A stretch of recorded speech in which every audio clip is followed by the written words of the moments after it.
Hey, what's up, everybody? Happy Friday. Hope that you're all staying warm out there. It's been a cold week on the East Coast, Midwest, East Coast, North and South. Pretty damn cold. So, anyway, I hope you guys are staying warm and rough week in the stock market. Do not check your 401k statements, okay? Because it's not going to be good. Wait a week or two and then look at your statements. So, TNC 379. It's nice to be back. It's been a while, and we got a lot to talk about. The Neutral Corner, episode 379. Guys, as always, I am your host, Michael Montero, of course. I remind you to pay the fee. The fee that I charge for this show is non-monetary. All that I ask is that you make sure you're subscribed, you click that notification bell if you're watching on YouTube, and you share the show. I don't care what platform you watch or listen on. Share it on your social, get the word out. I know I don't go live a whole lot these days, and there's multiple reasons for that.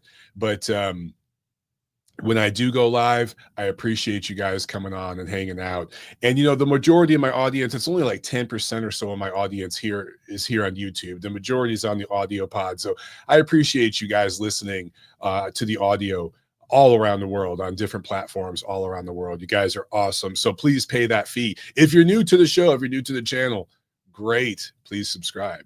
If you've been here before, welcome back. All right, TNC 379. Look, guys, we got a huge card to preview, right? We got a huge card to preview coming up tomorrow.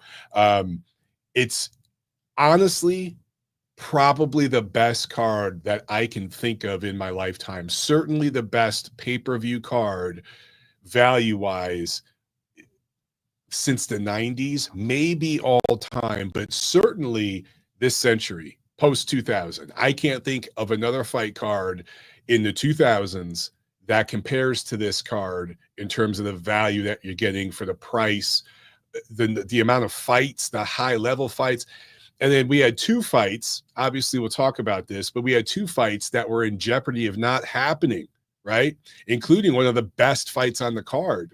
A lot of you guys were most excited about this one heavyweight fight, but Turki Al-Sheikh figured it out. They got last-minute replacements, salvaged those two fights, and the heavyweight replacement that we got in particular is damn good. So, all right, we'll talk about all that. We will review some recent action real quickly.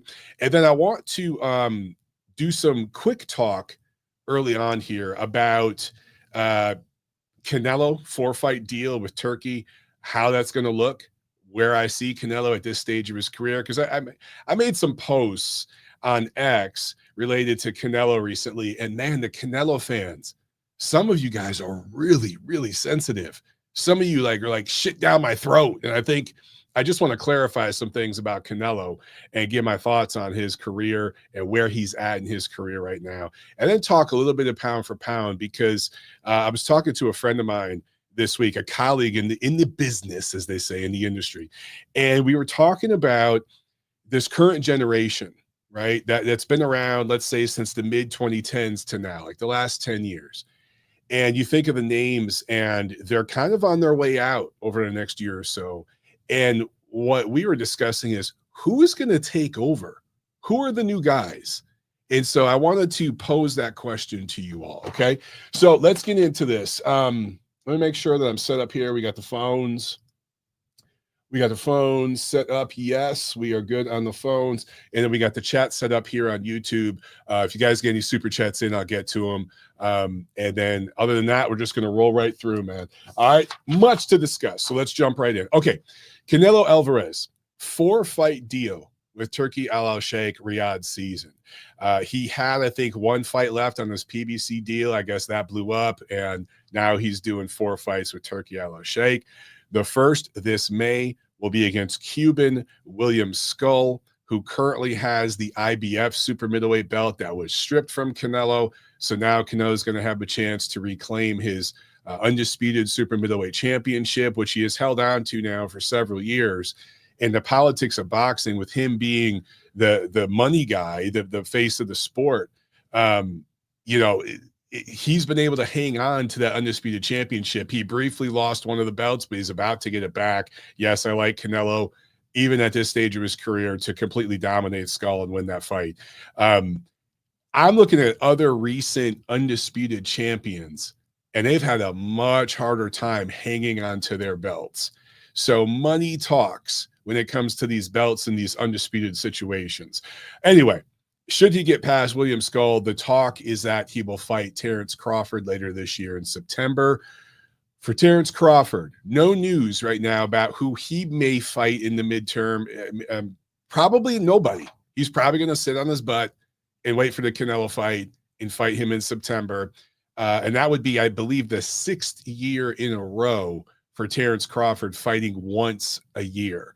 So a lot has to happen before that fight is confirmed, and we know it's going to take place this year, this September to be specific, and that would be in Las Vegas. I believe this William Skull fight for Canelo is going to be over in Riyadh, which I don't mind. I think it's, why not do it over there? But the Crawford fight, Canelo Crawford, that belongs in Vegas. So I believe they'll bring it out to Vegas and it will do numbers.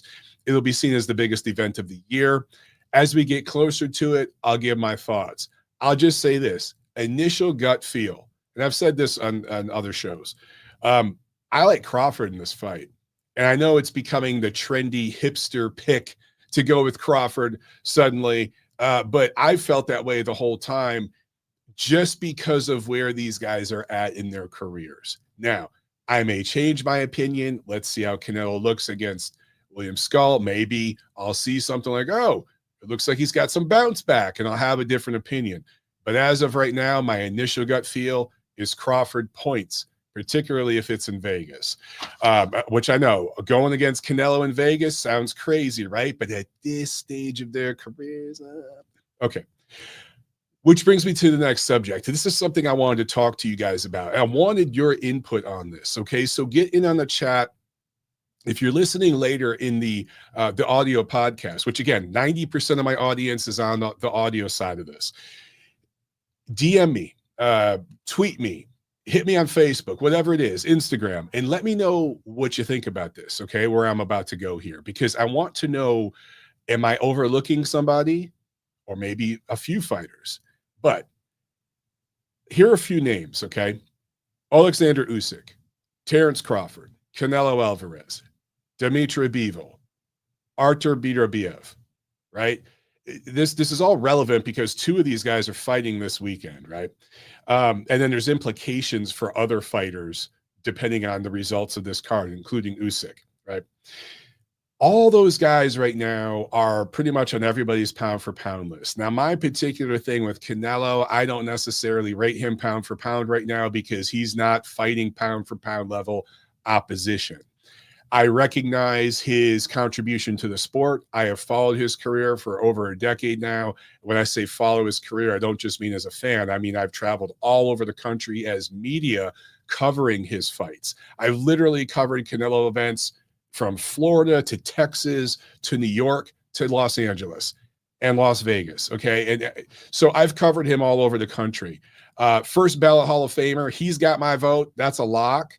But at this stage of his career, I don't rate him pound for pound. However, I recognize many of you out there do. And I also recognize that he's the face of the sport. So I'm including him in this conversation, okay? But all these names I just mentioned, again, Usyk, Crawford, Canelo, Bivol, Beterbiev, and I'm going to add to that, add some heavyweights here.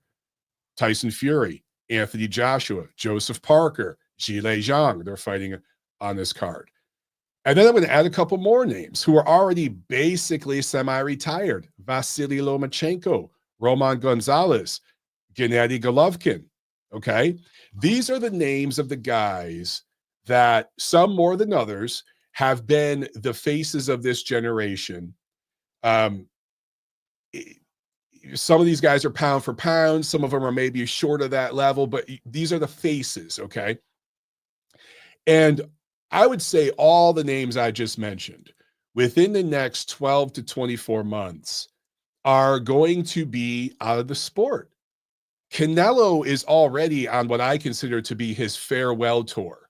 And I keep getting criticized for saying that, but it's true. Look at his recent opposition, guys. Jaime Munguia, John Ryder, Berlanga, an ancient semi-retired Gennady Golovkin. These are the guys he's been fighting recently. So yeah, and now it's going to be William Skull, and then he's bringing up Terrence Crawford for a big name money fight. Crawford's kind of on the farewell tour end of his career as well.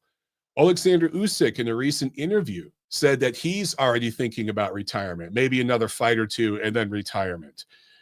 Tyson Fury, he's retired 14,000 times already, right? So these guys are on the way out. And again, I was talking to my colleague about this, and this generation of fighters was the last, perhaps the last great generation in boxing. And for certain, here in the United States, it was the last generation built and developed on television, whether it be HBO, Showtime, ESPN. ESPN has had a couple different deals, over the last 10 years and worked with different promotions. And then with the PBC guys, they were on Fox and, different networks there. So like this last generation was the last one built on TV in that old infrastructure, that old platform, if you will, of television, whether it's cable TV, network TV, premium cable, pay-per-view. That is where these guys were built, okay? And now this new generation, the Gen Z boxers, are being built on apps. And they're being built on apps that the casual fan, mainstream public, at least here in the United States, is not very aware of, okay? The ESPN Plus app is quite popular, but DAZN, not necessarily that popular. Amazon Prime, not necessarily that popular when it comes to boxing, fight sports, right? You don't think Amazon Prime. So that's a huge challenge. A lot of these younger guys are being built on these apps, which are new. It's a new thing, and I get it. That's where the industry is going. All sports are going to be on apps. At some point, guys, in my lifetime, in your lifetime, the Super Bowl, the NFL Super Bowl is going to be on an app. It's coming. It's coming. And the old infrastructure of television and all that, legacy media, all of that's collapsing before our eyes. The only thing that's really keeping it running here in the United States right now is big pharma advertising money. And that could possibly be banned in this new presidential administration. They're talking about it. If that happens, that's probably the last nail in the coffin of what we look at as modern American TV, cable, the legacy media. It's dead at that point. So it's being subsidized by big pharma, right? As soon as that money's gone, it's out. So all sports, all entertainment programming going to apps, I get it. But the people that run boxing are still figuring out how to build names and build brands and build stars on these apps that have limited subscriberships. And they increasingly have to go to pay-per-view, which makes it even more difficult because that's an even smaller audience. There are more and more people out there doing the Fire Stick and illegally streaming this stuff and not subscribing to the apps. So they pick and choose which fights they're going to watch on the Fire Stick, but they're missing the prospects that are fighting in these smaller mid-level cards on the app. You see what I'm saying? They're streaming the big pay-per-view, but they're not seeing the young guys coming up that are on DAZN every week. You get what I'm saying? So I'm looking at the Gen Z guys. And, here in America, that's Shakur Stevenson, who's fighting this weekend. That's Gervonta Davis. That's Devin Haney, Ryan Garcia, et cetera, et cetera. Even Bam Rodriguez, he's in that mix. Obviously, I think he's the most accomplished of all those young guys. But I'm looking at them, and they're nowhere near the level. I mean, not even in the same stratosphere as the names I mentioned earlier in terms of accomplishments. And the only guys that have like real brands, like Ryan Garcia has a huge brand on social media. And that has translated to one big pay-per-view when he fought Gervonta Davis. And then Tank Davis is a big ticket seller. but he's never been able to sell pay-per-view. That changed when he fought Garcia. But other than that, the guy can't sell 100,000 pay-per-views. And so those are maybe the two top brands. The biggest brand of all the American boxers right now is Jake Paul. That's not an opinion or a conspiracy theory. That is an actual fact. He is the biggest star in all of American boxing. So I look back as a fight fan, a lifelong fight fan. I look back at every generation of fighters, right? Growing up in the 80s, as a child of the 80s, you had multiple superstars. It wasn't just one. The face was Mike Tyson. Like, he was huge. He was perhaps the most popular human being on earth at one point. He was like up there with like Michael Jackson and Madonna and like Ronald Reagan, people like that. He was that famous. And then, but you still had Ray Leonard. You had Thomas Hearns. You had Marvin Hagler. You had all these other guys that were on TV, commercials and all this stuff. They were the guys, right? Then the 90s comes and there's a new school of guys, right? And then the 2000s come, there's a new school of guys. And every time one generation was kind of winding down and on their farewell tour, you could see the new generation bubbling up and you could see who the guys were going to be. So the last transition was, again, around like the middle 2010s, okay? And that's when you started to see Golovkin come up and Canelo really come into his own, and several other guys. The Lomachenko was coming through. Usyk came through a little after that. Anthony Joshua, like these names, these brands. And you could see, you could just inherently see it, that these were the guys. And maybe we missed one or two, right? Maybe one or two kind of rose from the shadows, or maybe we overrated one or two guys that kind of fell flat. But for the most part, we knew who that new generation was going to be. We knew who the new face of the sport, the big brand name, was going to be. We knew it was going to be Canelo. Over in the UK, you guys knew Anthony Joshua was going to be a star the second he went pro. You knew it, right? He was selling crazy amounts of tickets as a prospect, right? So we could see that happening. You knew who the new action star was going to be, right? Golovkin was going to be the action guy. You had all this. You knew who the little guys were going to be, that were going to be like the big, like when Chocolatito got on the scene, and all those Superfly cards and stuff, man, we knew he was one of the guys, right? Even if you didn't know about Chocolatito before, once you saw him, you're like, holy shit, this guy's amazing. We knew who the guys were. I'm telling you, as a lifelong fight fan, this is the first time in my journey in boxing, I can't tell you who the new guys are. I don't know. I think it's still completely up in the air. And it's a big concern of mine as a lover of this sport, as a lifer. And let me say this too. This is not only an American problem. This is not limited to American boxing. It's a significant issue in American boxing. But UK, England, I'm looking over at you guys right now. Who's the guys? Who's coming up? You guys have had an amazing run in the 2000s. You've had a lot of different title holders at different weight classes. You've had guys travel. Guys sell tickets there in the UK. But you've also had guys travel to America and have a lot of success, right?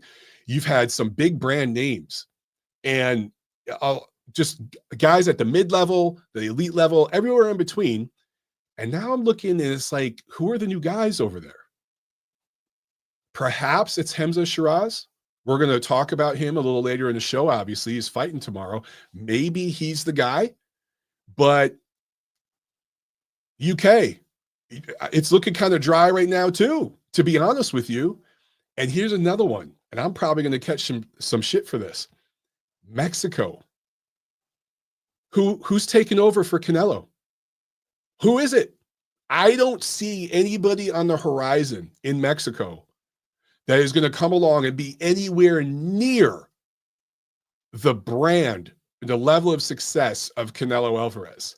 That is crazy, because as long as I can remember, Going back to when I was a kid with Chavez, there's always been that Mexican dude, right?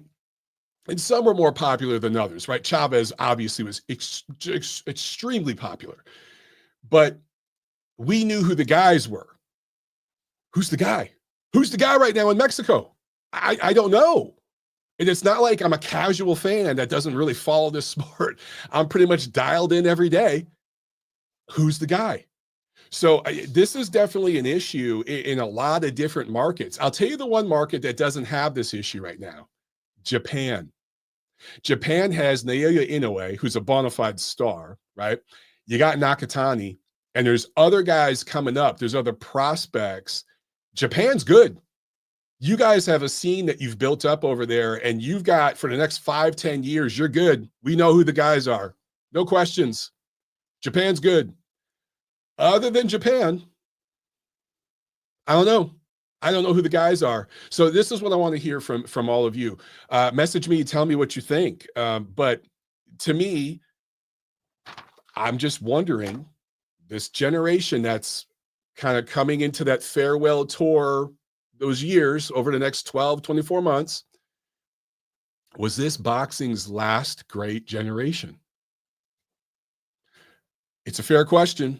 Curious what you guys think. All right, real quick, couple super chats before we move on. Super chat from my man Trent. Thank you so much, brother. He says, Francis Hogan is a boxer I've been watching since he was an amateur. In a TCL event last May, he was KO'd and had a seizure. Then 2 hours later, he was allowed to box again and won. TCL had a ring death the month before in the same state. Wow, that's disgusting. And as a guy that, I actually have worked with TCL and done commentary for their events, that's really, really disappointing. Wow. But I can't say I'm surprised. Another one from Trent. Appreciate it, brother. He says, trainer Billy Nelson beats Andy Lee twice in 2 weeks. Yeah, it's funny you mentioned Billy Nelson. I actually talked to him late last year. I interviewed him for, and we talked off the record a little bit, but most of it was on the record.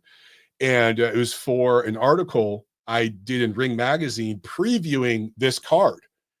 But they were actually, I wanted to get Billy's thoughts on the Joseph Parker, Daniel Dubois fight. And they knew then that they were going to fight F.A. Ajagba. And they actually thought it was going to be earlier in the year. So they were in camp, like getting prepared already, starting that process. So I'll talk more about that in a minute as we get closer to that fight. By the way, guys, the weigh-ins were just happening, and I don't know if Martin Bakole weighed in. Everyone made weight. Artur Beterbiev right at 175, Bivol 174.1. There were no huge surprises, although Joseph Parker came in at 267, the heaviest of his career. I want to say his last fight, he was in the 240s, and that's generally where he's been. So that's very, very interesting. Now, as far as Martin Bakole, I didn't see where he weighed in. So if you guys could let me know, if any of you know, did he weigh in or not? I don't know if there was some issue or he wasn't there yet. He wasn't prepared to weigh in. But Parker is big. Yeah. So clearly he was preparing for power with Dubois. And but I just question his conditioning. Now, Bakole, we don't know what to think. And I'm curious what he weighs. So we'll see if we can get some news here. Gail in the chat. What's up, Gail? How you doing?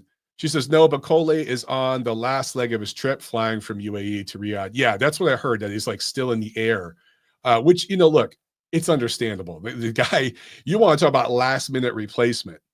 Yeah. So I'm going to give him a pass, but the conspiracy nuts are going to go crazy with this. Oh, he doesn't want to weigh in because he's overweight, but you're going to hear all this stuff. I don't know what to believe. Let's all just chill and see how he looks when he gets there. All right. Okay. Let's quickly review just some recent action, and then we'll preview this stacked freaking card. and some other stuff coming up. Okay, so let's go back to Saturday, February 1st in Las Vegas. David Benavidez gets a unanimous decision win over David Morrell. Benavidez was dropped in the 11th round, but still won pretty good on the cards. 115, 111 twice, and then one scorecard was 118, 108. I kind of saw this as a fairly wide decision win for Benavidez. I thought those two scorecards were a little closer than they should have been, because that's basically saying 8 rounds to 4. I don't see how you could give Morrell 4 rounds in this fight. He was competitive. He had moments where he landed some good, clean shots on Benavidez, but it wasn't consistent enough, particularly in the second half of the fight, where I thought it was pretty much one-way traffic at that point. Early on, Morrell did have some success and won a couple of rounds maybe. But man, after half, midway through that fight, and I get it, he dropped him in the 11th, I get it. Other than that, though, it's kind of one-way traffic. So what does this fight mean? Well, Benavidez, in theory, would be facing the winner of Beterbiev Bivol. That would be one of the best fights you can make in boxing. It would make a lot of sense for like Riyadh season to do something like that. And perhaps that's one they could take to Vegas. Perhaps you take that to Montreal, depending on how things go tomorrow. Perhaps you take it to Riyadh. But that, in theory, would be the best way to go. Now, tomorrow, if Bivol wins, I think it messes up those plans. So we'll talk more about that when we preview the card, and I'll give my thoughts on that. But in theory, that's what should be next for Benavidez. As far as Morrell, I think he proved his worth as a top 10. This was his first step up as a pro, and he proved his worth as a legitimate top 10 guy, either at 68 or 75, wherever he decides to stay. If I were him, I'd stay at 75. But I want to see him in there with the top guys. I think he proved himself. Also on this card, Stephen Fulton, unanimous decision win over Brandon Figueroa, who looked awful, becomes a 2-time 2-division title holder. And the reason why I bring this up is good for Stephen Fulton. A lot of people wrote him off after Inoue destroyed him a couple years ago. And he proves that he's still an elite level guy, a world-class level fighter. I'm not calling him pound for pound or anything, but he's on that upper echelon. And he's probably could be the best guy in that division at featherweight. He could be the number 1 guy right now. And I mention that because a lot of people out there love to say Naoya Inoue hasn't beat anybody. Well, he beat a first ballot Hall of Famer, Nonito Donaire, twice.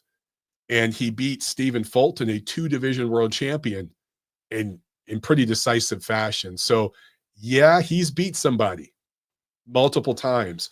I think, game recognized game. And I think you guys got to recognize Inoue has beat some top fighters. That being said, I want to see Inoue against the best of the best. And I do think at some point, if we get Inoue Nakatani, that's probably the biggest fight in Japanese boxing history. Seriously. Okay. Also, let's jump back a week or so. Last Friday, February 14th, MSG Theater in New York City. Keyshawn Davis gets a KO4 win over Dennis Baranchak, wins the lightweight Bob Arum title. This was the first defense for Baranchak, Bob Arum title. Those of you who watch the show know what I'm saying. If you're new to the show, that means WBO title. So Keyshawn Davis wins the lightweight Bob Arum title. And then Jared Anderson with the unanimous decision win over a Greek Swede, Marios Kolias, who was KO'd in the first round in his pro debut, but has stuck around, doesn't have a very good resume, but was able to take Anderson the distance and actually have some moments in that fight. Jared Anderson, holy hell. This was a guy that I was super high on at one point, really hopeful for American heavyweight boxing, and now I don't know what to think. This was his first fight back from a really, really devastating knockout loss to Martin Bakole last, I want to say August. I can't remember exactly when that Riyadh season Los Angeles card was, but it was somewhere around there. And he hasn't fought since. This was his first fight back. And so maybe he was working out some kinks and maybe he can get better. But man, I'm telling you guys, boxing is such a mental sport. And for some reason, the higher you go up in weight, the more the mental stuff is a factor. I don't know what it is, but it's all amplified. And when you get up to the heavyweight division, the mental game of it is so important. And we've seen over the years so many talented fighters who had tons of talent, but just didn't have the mentality. There was something not quite right up there. I'm thinking guys like Riddick Bowe, Andre Golota, he's another one. And I'm not trying to say Anderson's nearly as accomplished as those guys were, but I'm just saying he really seems to maybe have some mental things going on right there. And so I contrast Anderson and the way he looked bouncing back from a loss to Daniel Dubois, another young guy, took a hard loss, took a couple hard losses, but has shown a lot of mental toughness, right? Intestinal fortitude, and has fought through that. And now he's a top 5 heavyweight. So it can be done. I just don't know if Anderson has the mentals for that. We'll find out. Also, Xander Zayas, TKO9 win, improves to 21-0. I'd love to see him step up this year. It is time. It is time. Okay. Wow, check out this comment here from Ceylon. He says, speaking of mental stuff, Paul Spadafora was in a fighter's corner last night. Yeah, I know he's still active in the gym.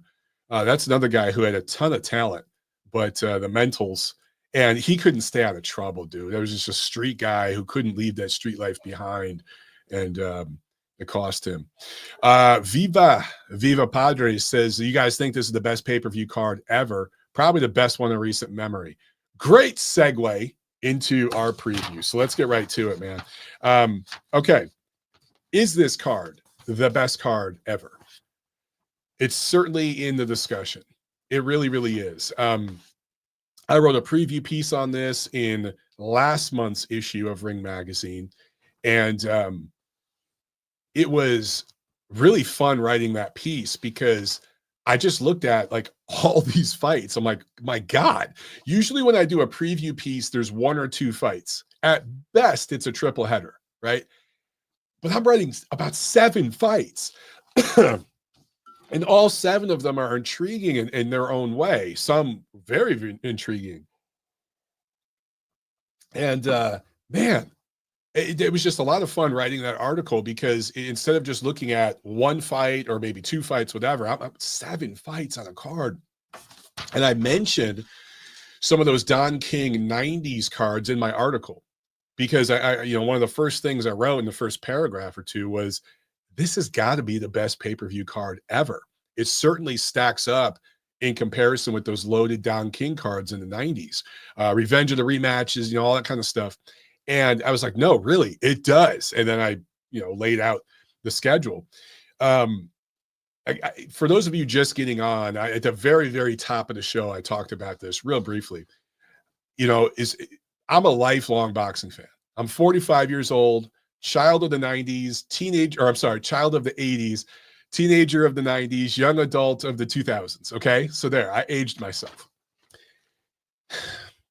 I'm trying to think back of all the great cards I've seen. I've seen so much great boxing in my life and so many great fighters, right? I've been truly blessed and privileged to see a lot of it in person, and to be like ringside for a lot of it. But just pay-per-view cards as a fan, I can't think of a better one ever in my lifetime. And this is certainly the best card of the 2000s. I think, maybe you could say one of those 90s cards might be better depending on how you look at it, particularly if you're an American fight fan, because there were more Americans on those cards and there's only one American on this card. Okay, we can have that argument. But post 2000, literally this century, we're a quarter of the way into this century, right? So over the last 25 years, I think this card is unquestionably the best pay-per-view card we've seen. I don't know how you could question that. I really don't. What's interesting is, things are so polarized right now I mean, just everywhere. It's not just boxing. Everything's polarized these days. But I'm seeing posts on X of people shitting on this card. And some of it's political because they're saying, oh, this is sports washing, and it's in Saudi Arabia, the human rights conditions over there are not where they should be, blah blah blah blah blah, right? So the sports washing bros are laying their moral outrage upon this card. And the thing I love about the sports washing bros is they love their NBA, they love their NFL. Meanwhile, the NBA is completely subsidized by China, which has deplorable human rights conditions. If you're a Muslim, they don't treat women particularly well there. Keep in mind, guys, my wife's parents are from China, so we've had a lot of discussions about this. I'm not pulling this out of my ass, but the NBA is subsidized by China, right? And other governments that have some shady human rights records. The NFL is increasingly getting involved in the international market. Major League Baseball, I mean, come on. All the sports. Soccer, what you guys all call football outside of America. I mean, is there a sport that is more associated with nasty people, some of the nastiest gangsters and dictators on earth than soccer? So all the money washing bros, this isn't limited to boxing. And you can take this out of sports. Look at Hollywood. Hollywood is completely funded by pedophiles and lunatics. And there's association with governments that have shady human rights records. Okay, I'll just put it that way. And a lot of these big studio films, they make the bulk of their profit when they distribute these films overseas into these other countries. So they have these partnerships with some of these nasty characters. That's Hollywood. There's money washing everywhere. Okay, I'm not even going to get into the politicians. You guys know I don't like politicians. I'm not even going to get into that discussion. So money washing bros, spare me your moral outrage. Okay. Then there's other people that I see that are poo-pooing this card. And it's because they have some promotional allegiance to a certain promotion that's not involved in this card and really hasn't been involved in any of the Riyadh season cards. And for them, it's a tribal thing. And I can't understand how being a fan of a promoter is more important than being a fan of good fights. I just don't get it. If ever there was a fight card that could transcend that bullshit, this is it. By the way, there are 6 different promoters involved in this card. 6. You don't see that very often. So this is 6 different promotions coming together to make this all happen. That's a good thing. It's something we should applaud and hopefully see more of. But yet, I see people shitting on this card. Meanwhile, it's $26, I think, here in the United States. There's a pay-per-view card literally a week from now that's going to be like $80. That has nowhere, not even half of the value. The main event of the pay-per-view coming up in a week on March 1st, I want to say the odds are 1,800. It's a minus 1,800 odds, okay? That's wider than any of the 7 fights, including Shakur Stevenson's fight, that we're going to see tomorrow in Riyadh. Think about that for a second. So if you're shitting on this card, you're crazy. And I'm not one of those guys that says you got to buy everything. You got to support boxing, buy everything. You guys know that I'm not that dude. I've gotten a lot of flack in recent years for saying, hey, fight back with your wallet. Don't buy the pay-per-view. If you don't see value in it, don't buy it. You don't have to support everything. That's bullshit. That's part of how we got to where we're at with some of the issues we have in the sport right now. However, when there is value and you're getting good fights, I do think you should support. And in this particular case, I don't see how this isn't worth $25, $26 here in America. If you guys think about it, if you go to a baseball game and you order a beer, okay, they'll have like the 12 ounce that'll be like $16, and they'll be like, upsize it to 20 ounces for $24. And that's what you all do. Who wants a 12 ounce beer when you can get a 20 ounce, right? So you get the 20 ounce tall one with the collector's cup. It's $24 fucking dollars for a beer in a plastic cup. And you have 3 or 4. Some of you have like 8 or 9 when you're at the game. Me, I have 2. Unless I'm in training, then I have none. Anyway, you guys are spending $24 on a freaking beer at a baseball game, and you're complaining about this card being $26, and you're going to pull out the Fire Stick. I don't see that. That's just crazy to me. All right, I'll get off my freaking soapbox, and let's talk about the fights real quick. Before I get into each fight, and I will preview them in order of like least important in my view to the most important. Real quick, Floyd Schofield Jr. And Daniel Dubois fell ill and pulled out of their fights, right? And we had to have last-minute replacements. When Schofield originally pulled out of the fight with Shakur Stevenson, I saw a lot of people shitting on that kid unnecessarily, and I don't get it. I just don't understand that. I want you guys who are like just thinking, oh, he's making it up, he's ducking, I want you to think about this logically, okay? Because some of you need to look in the freaking mirror, man. You're bashing a kid in his early 20s, and I just don't get it, okay? Now, Floyd Schofield Sr. is a whack job, and he's really, really been toxic to his son's career, and he didn't help in this situation with some of the insane bullshit he said. Okay, I got that. But the kid, I want you to think about this. Traveling over to Riyadh, do you understand the process involved in that? Do you understand how many shots you have to get to travel overseas like that? As a guy who is in the Marine Corps, I can tell you, you have to get a lot. There's a process. Getting the paperwork, all that stuff done, acclimating to the new time difference, all of that. So you're telling me that they fly all the way to Riyadh, they go through a full camp, they go through all the bullshit, all the red tape of getting out to Riyadh, and then the week of the fight, they duck and say, nah. That's just insane, guys. I fully believe that the kid fell ill, and I feel bad for him. It sucks. It sucks because he put in a full, I don't think he had a chance in hell of winning the fight, but that sucks for him. It really does.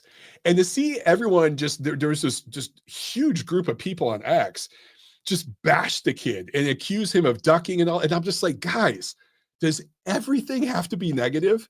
Like, this is a shitty situation. How much show a little fucking empathy for the kid? And then when Dubois pulled out, then people were like, oh, well, there's 2 of them. Shit, I guess there is something going around. Well, no shit. And then what I find even more hilarious, and I promise I will move on, is I saw people out there suggesting, I saw people on X in particular suggesting that, well, of course they got sick. They're over in Saudi Arabia. If this card was in Las Vegas like it should be, no one would have got sick.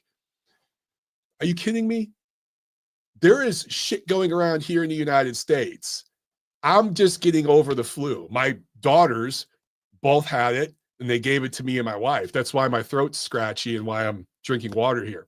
I'm just getting over it. It was nasty, dude. This flu this year was, I haven't been this sick since I was like a kid, seriously.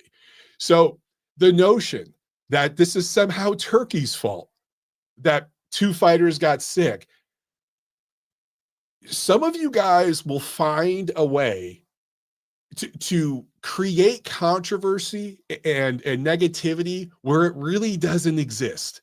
You will go out of your way to create stuff that just isn't there.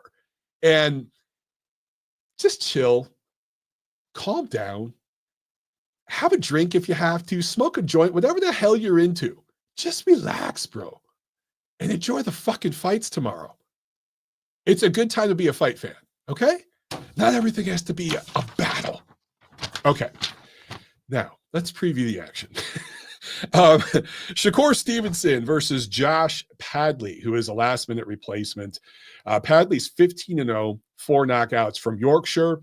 He's fought a few 10-rounders, but mostly 4 to 6 rounders. So this is a quantum leap in opposition. However, I give the kid credit that he took this on last minute. He made weight, which is okay. It's one thing if you're a heavyweight and you take a late assignment, but when you're a lightweight and you take a late assignment, your ass, if you're not in shape, you ain't making weight.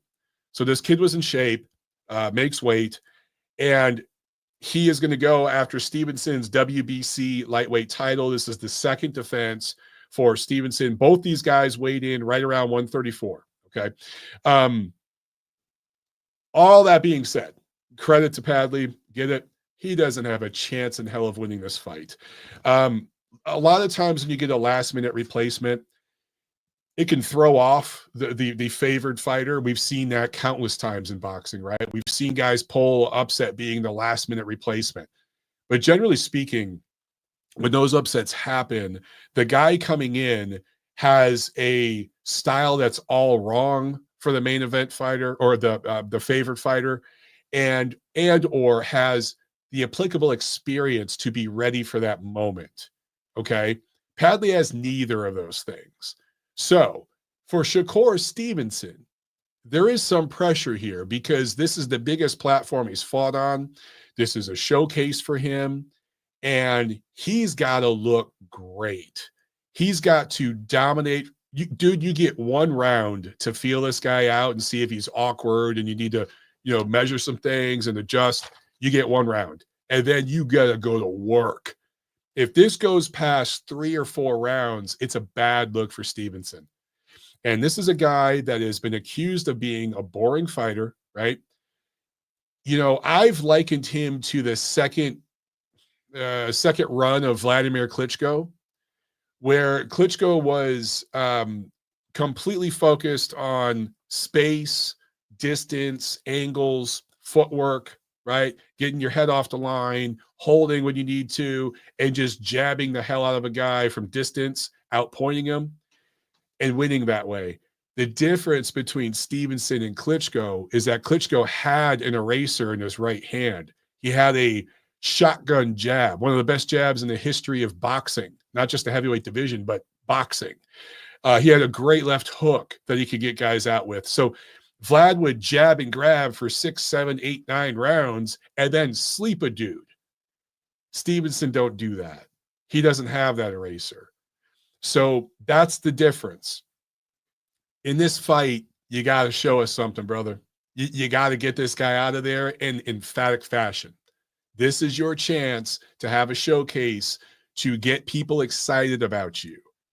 If this thing goes 8, 9, 10, 11 rounds, if it goes the distance, that is almost like a loss for Stevenson. I know that sounds crazy, but think about it, okay? From a brand building perspective, bro, this is the best chance you're going to get like a viral clip of a knockout trending on social media. This is your best chance. Take advantage of it. Okay, let's see. What is next?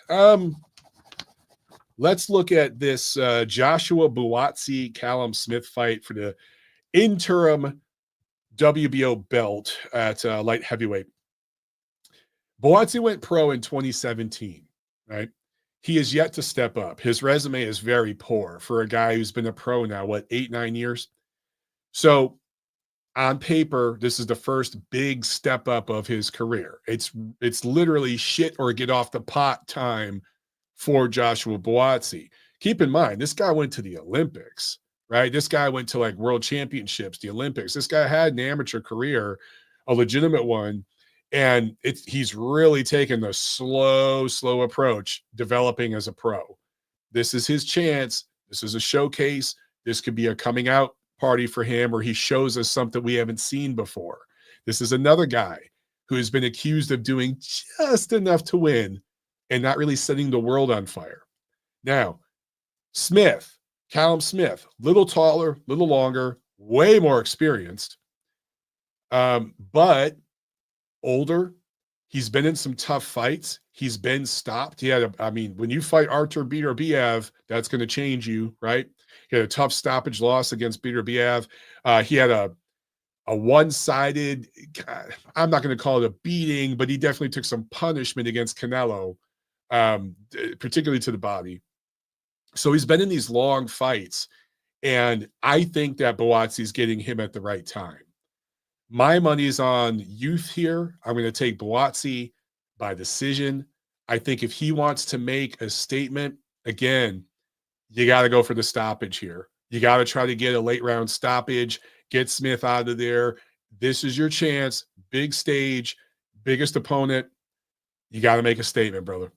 And if this goes the distance and it's like a 8 rounds to 4, 7 rounds to 5 kind of a win for Buatsi, it doesn't bode well for him in the future if he wants to fight the absolute elite of the division. Does not bode well for him at all. Okay. Next on the list, let's preview. Carlos Adames versus Hamza Shiraz for Adames WBC middleweight belt. This is his first defense. Now, the first thing I think about with this matchup, well, first of all, if you guys saw the weigh-in, Adames was 158, Shiraz 159. Shiraz towers over Adames. He has a massive size advantage. So there's that. Activity is the other thing. Adames has fought once a year since 2022. So 22, 23, 24, once a year. Over that same time span, Shiraz has fought 7 times. So Shiraz is more active. He's bigger, longer, seemingly more powerful. He's showed a lot of power in his fights up to this point. Now we're going to see against, a world-class level guy with experience, does that power still translate at this level? We'll see. But my gut feel on this is I think Shiraz is going to have a breakout performance. I think he's going to score a mid-round stoppage here and look really good doing it and put the world on notice. And it would be the best thing, not only for obviously Shiraz and his career, but for UK boxing, because again, a lot of you guys got on late. At the top of the show, go back and rewatch or listen to the beginning of the show where I talk about the lack of this new generation, the new stars that are going to take over for this current generation that's starting to phase out. And I'm looking at the UK and I'm like, who's the next Anthony Joshua? Right? Like, who's the next guy? I'm thinking of, like the Smith brothers. Who's going to take that mantle? I'm thinking like guys like Carl Froch. Who's going to be the new Carl Froch? I know Froch has been retired for a while, but I'm just saying, like, guys like that. Who's the new guy? Maybe it's Shiraz, right? He's got a chance, right? I think that if he has a big breakthrough performance here and gets that big stoppage, which I think he's capable of doing, particularly against a guy that's a lot smaller, doesn't hit as hard, and at least on paper, doesn't hit as hard, and has been inactive. So it would be good for the UK fight scene. Also be a huge injection of energy into the middleweight division, which has been absolutely dead pretty much this whole decade. The 2020, post-COVID, it's just been dead, right? Guys, I'm thinking about the middleweight division, which is one of the most storied classic divisions in boxing, one of the original divisions, right? Right when boxing started, right? The new rules, Queensberry rules. The last great fight that we got at middleweight between like the two top guys that everyone was looking forward to, there was a build to it. There was excitement. It was that first Canelo Golovkin fight. That was 2017. That was almost a decade ago. Then they had a rematch in 2018. That was just as successful, right? Just as big. But from those two fights, 2017, 2018, the division is just died, just completely died. So if Shiraz wins this fight and wins it big, suddenly we have a matchup at middleweight that we all want to see. Janibek Alimkhanoglu versus Hamza Shiraz. We'd have a reason to want it, not just because they have belts, but if Shiraz comes through, big knockout, gets a belt, okay, cool, you got the belt, but you have a big knockout. You get rid of a veteran fighter, a tough, proven, battle-tested veteran fighter, you get the belt. You're suddenly the money guy in the division because he could go back to England and be popular there and draw Janibek, who is not a popular ticket seller, to England. And you could have a big event there. Riyadh season would be all about it. Turkey would want to match those two. It's something we could really look forward to. And the middleweight division desperately needs that. So I'm hoping that's what we see in that matchup. Okay, let's see. Let's talk about Virgil Ortiz and Israel Madrimov for an interim junior middleweight belt. Ortiz, who has had issues making weight, his last few fights at welterweight, there were some health issues. He was probably just cutting too much weight, needed to move up a little sooner. Looks like he's worked that out. He weighed in at 153, looked good at the weigh-in, looked healthy, looked solid. Madrimov, 152. So who wins this fight? A lot of people out there are excited about this fight more than any other fight on the card. Ortiz is coming off a win against Sergey Bohachuk last August, but it was a majority decision win, and he was dropped in that fight, right? I think it was dropped twice, if I remember correctly. Correct me if I'm wrong, guys, but I want to say he was dropped twice. So a tough fight for him against a rugged guy. And then Madrimov had that loss to Crawford. He was competitive, but I felt it was a fairly one-sided fight. I want to say I scored it like 9-3 or something for Crawford. Crawford was the clear winner in my eyes. But Madrimov really didn't take any punishment in that fight. And that was his first big step up. And he actually showed some good things here or there in that fight, particularly in the first half. So here's my question. Ortiz, that really rough win over Bohachuk, which was his roughest fight as a pro, was that him working through some rust? I know he's been active, but I'm just saying rust like against a top-level guy. Was that him working through some things, getting acclimated to the weight, maybe just a bad style for him, and he needed that test to kind of get him over the hump to that next level? Same thing with Madrimov. Him fighting Crawford, 12 rounds with one of the best fighters in the world, and having some success and being competitive. Did that teach him some things to put him over the hump and get him to the next level? That's what makes this fight so intriguing in my eyes. It's not just the style matchup's interesting and all that, but it's which guy in that last fight where, again, one guy gets a win but struggles and is dropped and doesn't look good at times. The other guy takes a loss, but actually surprises people and shows some positive things. Which guy got more from that experience and can apply it more into this matchup? That's why this fight's so intriguing. My gut feel, again, going with the gut feel here, is that Virgil Ortiz learned a lot from that Bohachuk fight and needed that test where you're almost lose. You get hurt, you almost lose, but you come through, you get the W in the toughest fight of your life, and that builds confidence. Some guys that might destroy them, right? Might kind of ruin them and make them hesitant. But I don't get that sense from Ortiz. He's got the attitude of a fighter. He really does. He's always had that mentality of, I remember interviewing him back when he was a prospect for an article I did for, I want to say it was Boxing Monthly, actually, where I was writing for Boxing Monthly. And right away, you could see with this kid, he couldn't have been more than like 20, 21, 22, something like that at the time. And I was like, man, he's got the mentality. He gets it. He's a fighter. And so is Madrimov, don't get me wrong. But I'm going to go with Ortiz here by decision in a good technical fight. And I think that there's just a few more things that Ortiz does that translate better to the professional game. The way he goes to the body, the way he could go downhill and come forward, and back an opponent up. Some of the aggression, I think he's probably the heavier hitter. I think all those things are going to get him over in this fight. And I like Ortiz to win. But, man, I'm interested in this one. I mean, that's just a hell of a matchup. Okay, let's jump to heavyweights. Zhile Zhang, Big Bang Zhang, 287 pounds. Going up against Ajit Caballel, 241 pounds.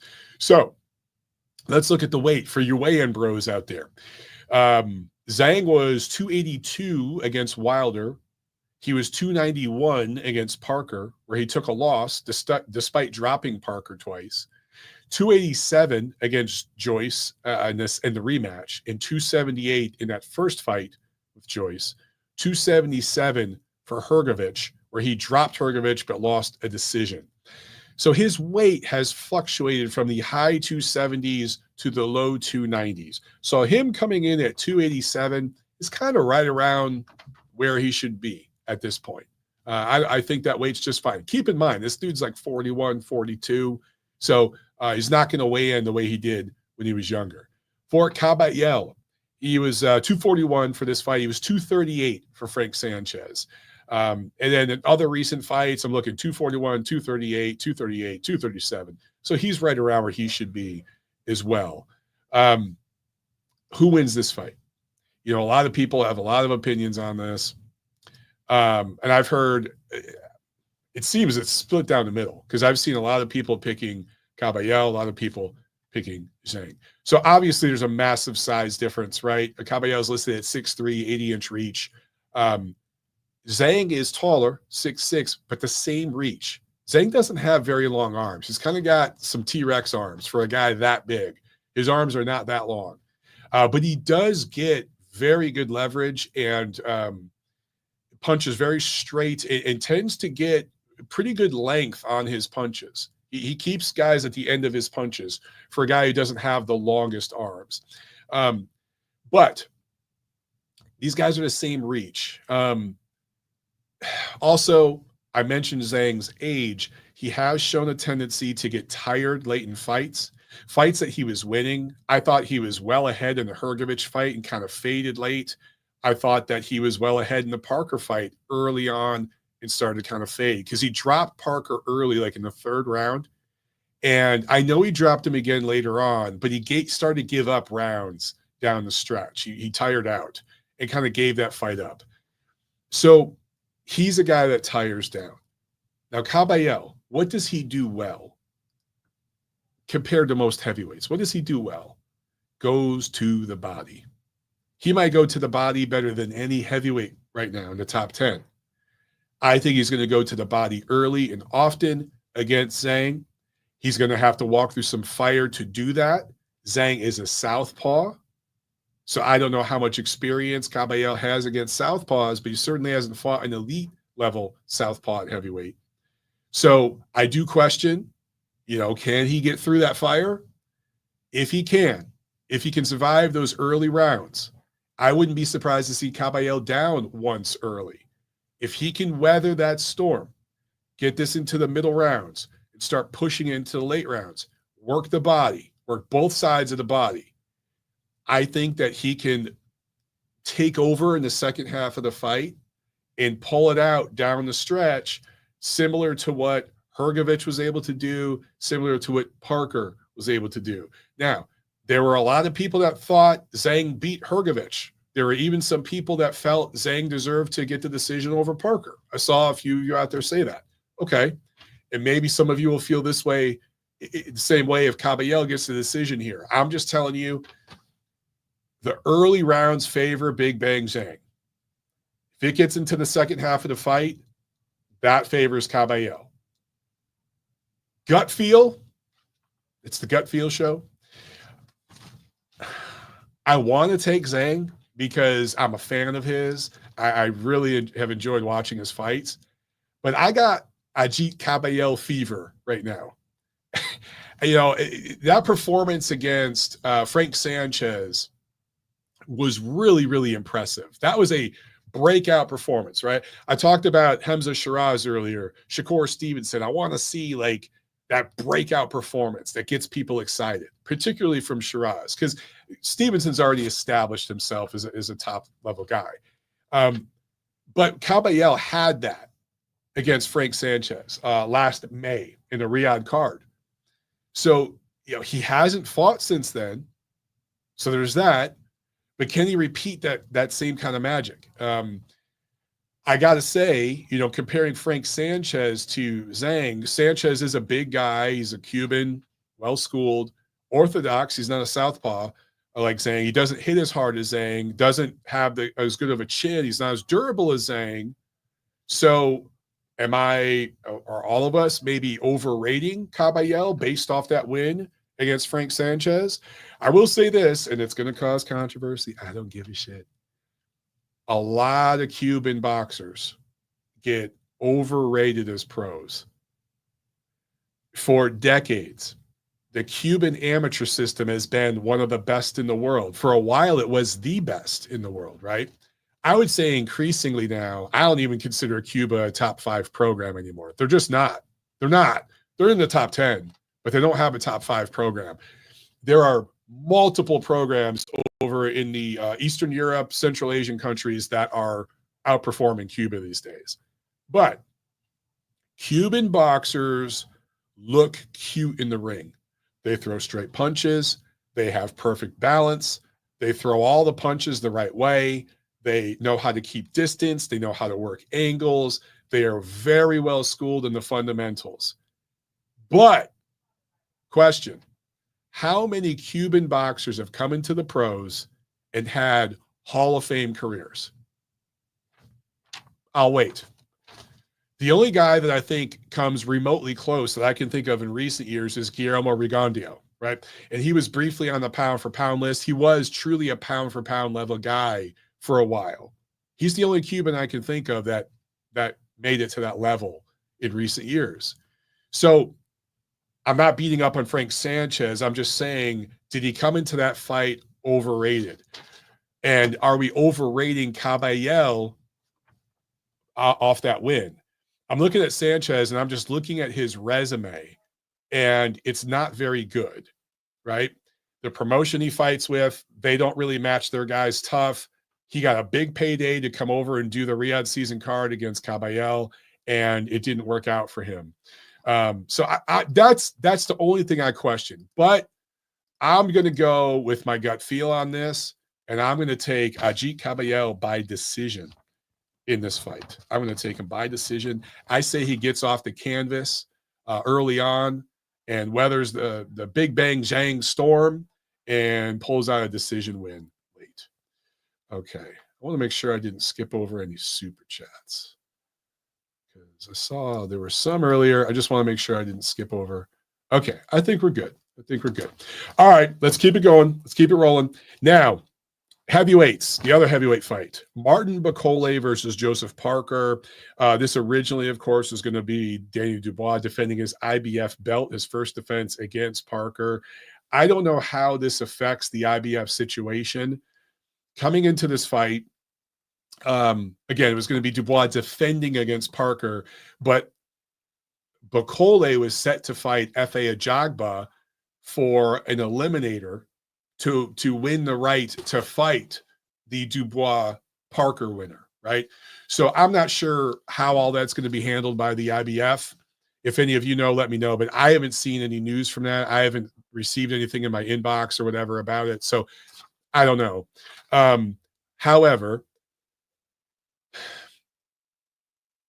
Bivol, at the very beginning of the show, again, I talked about how I talked with his trainer late last year, interviewing him about the Dubois-Parker matchup, because they were obviously heavily interested in that fight because they were going to fight Ajagba. I think everyone was favoring Bivol to win that fight. I know I certainly was. And they wanted a crack at the winner, as they would have a right to do because it was an eliminator. And when I spoke with him, I want to say it was sometime in December, I spoke with Billy, and they were in the gym. They had just finished the session, and he told me that they were already preparing for Ajagba because it wasn't announced yet, but they thought that fight was going to be way earlier this year. Now, it got delayed. It got pushed back to May, and it was going to be on that May card with Ryan Garcia and Devin Haney in New York. But they thought it was going to be earlier in the year, so they were already training late last year. Now, did they let off the gas a little bit, and pull back, have they slowed down, or have they kept it up? We'll find out. At the time I'm recording this, I don't know what Bivol weighs. I don't know what he weighs. If any of you in the chat know if he has weighed in, please let me know. As far as I know, he's still flying to Riyadh. So he hasn't been able to weigh in today.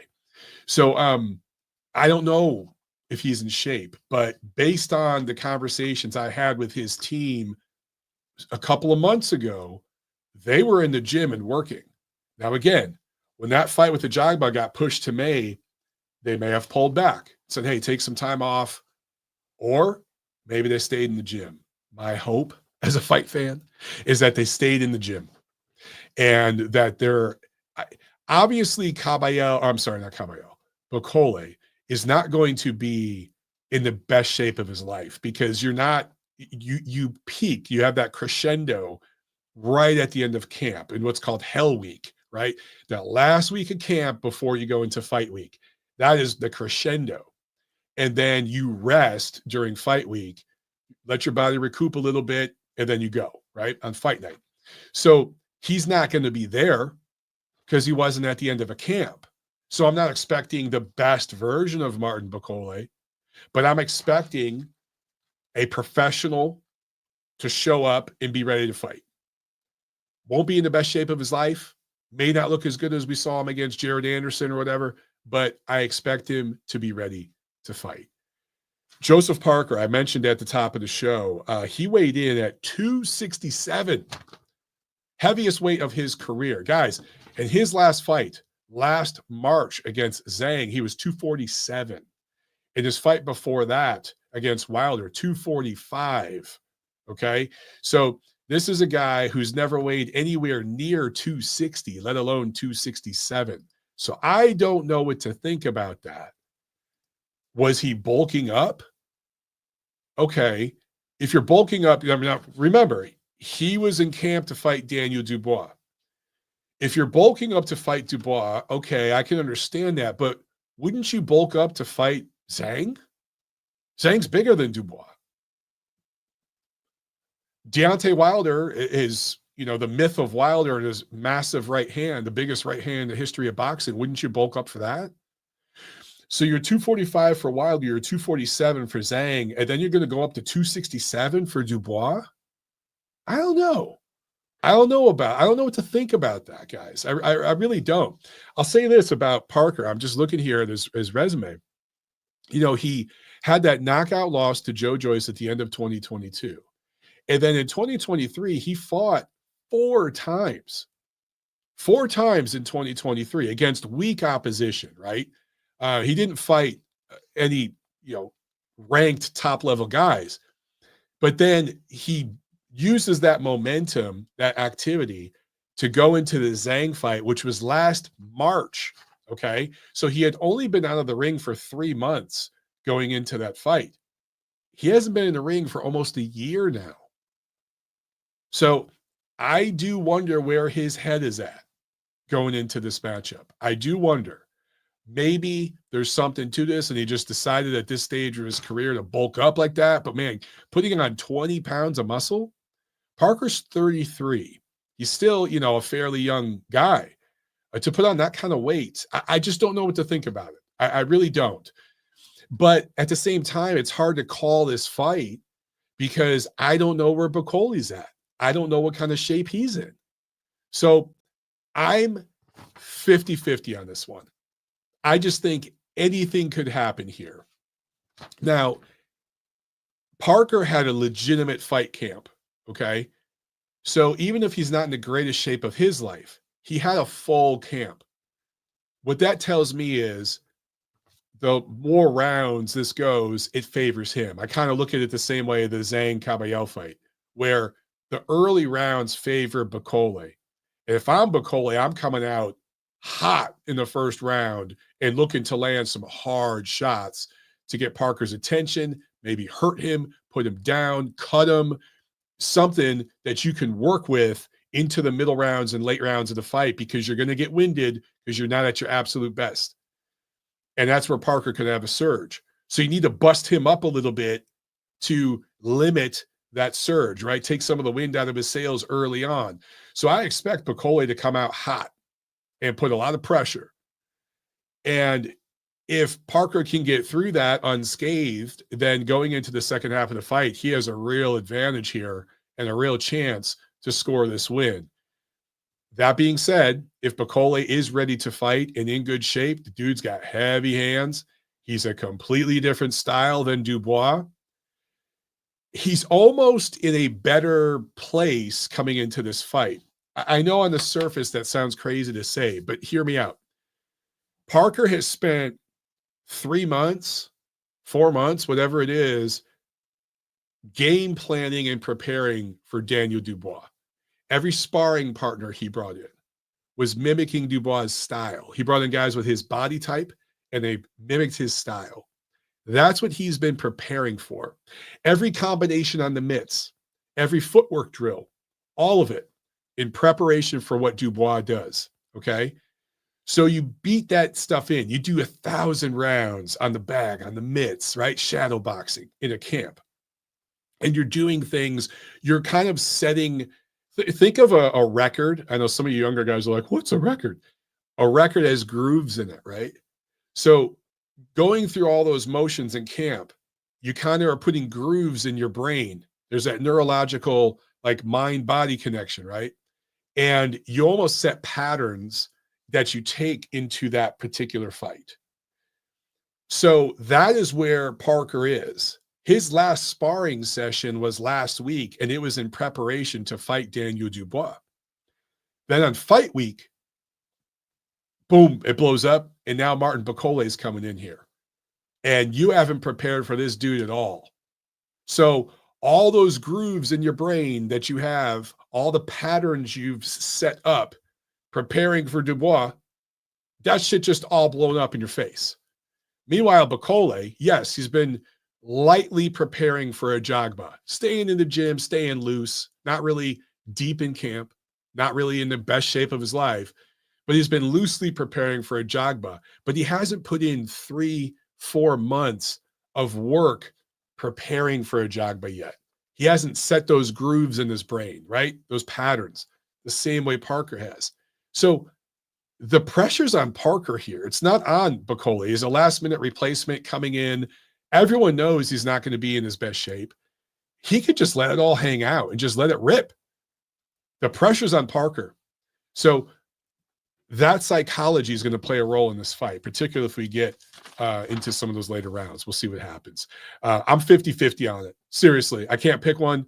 Flip a freaking coin, 50-50. It's either Parker points or Bivol stoppage. That's the way I see it. Okay, let's talk main event real quick. Let me share my screen. I just want to show a poll that I did on X. I asked you guys who wins Saturday night in Riyadh. Over 500 of you voted. 53% went with Beterbiev. 46% went with Bivol. All right, so pretty damn close.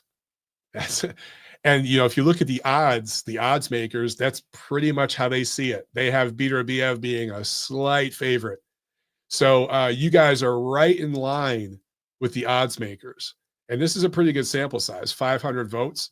I think that shows how good of a fight this is.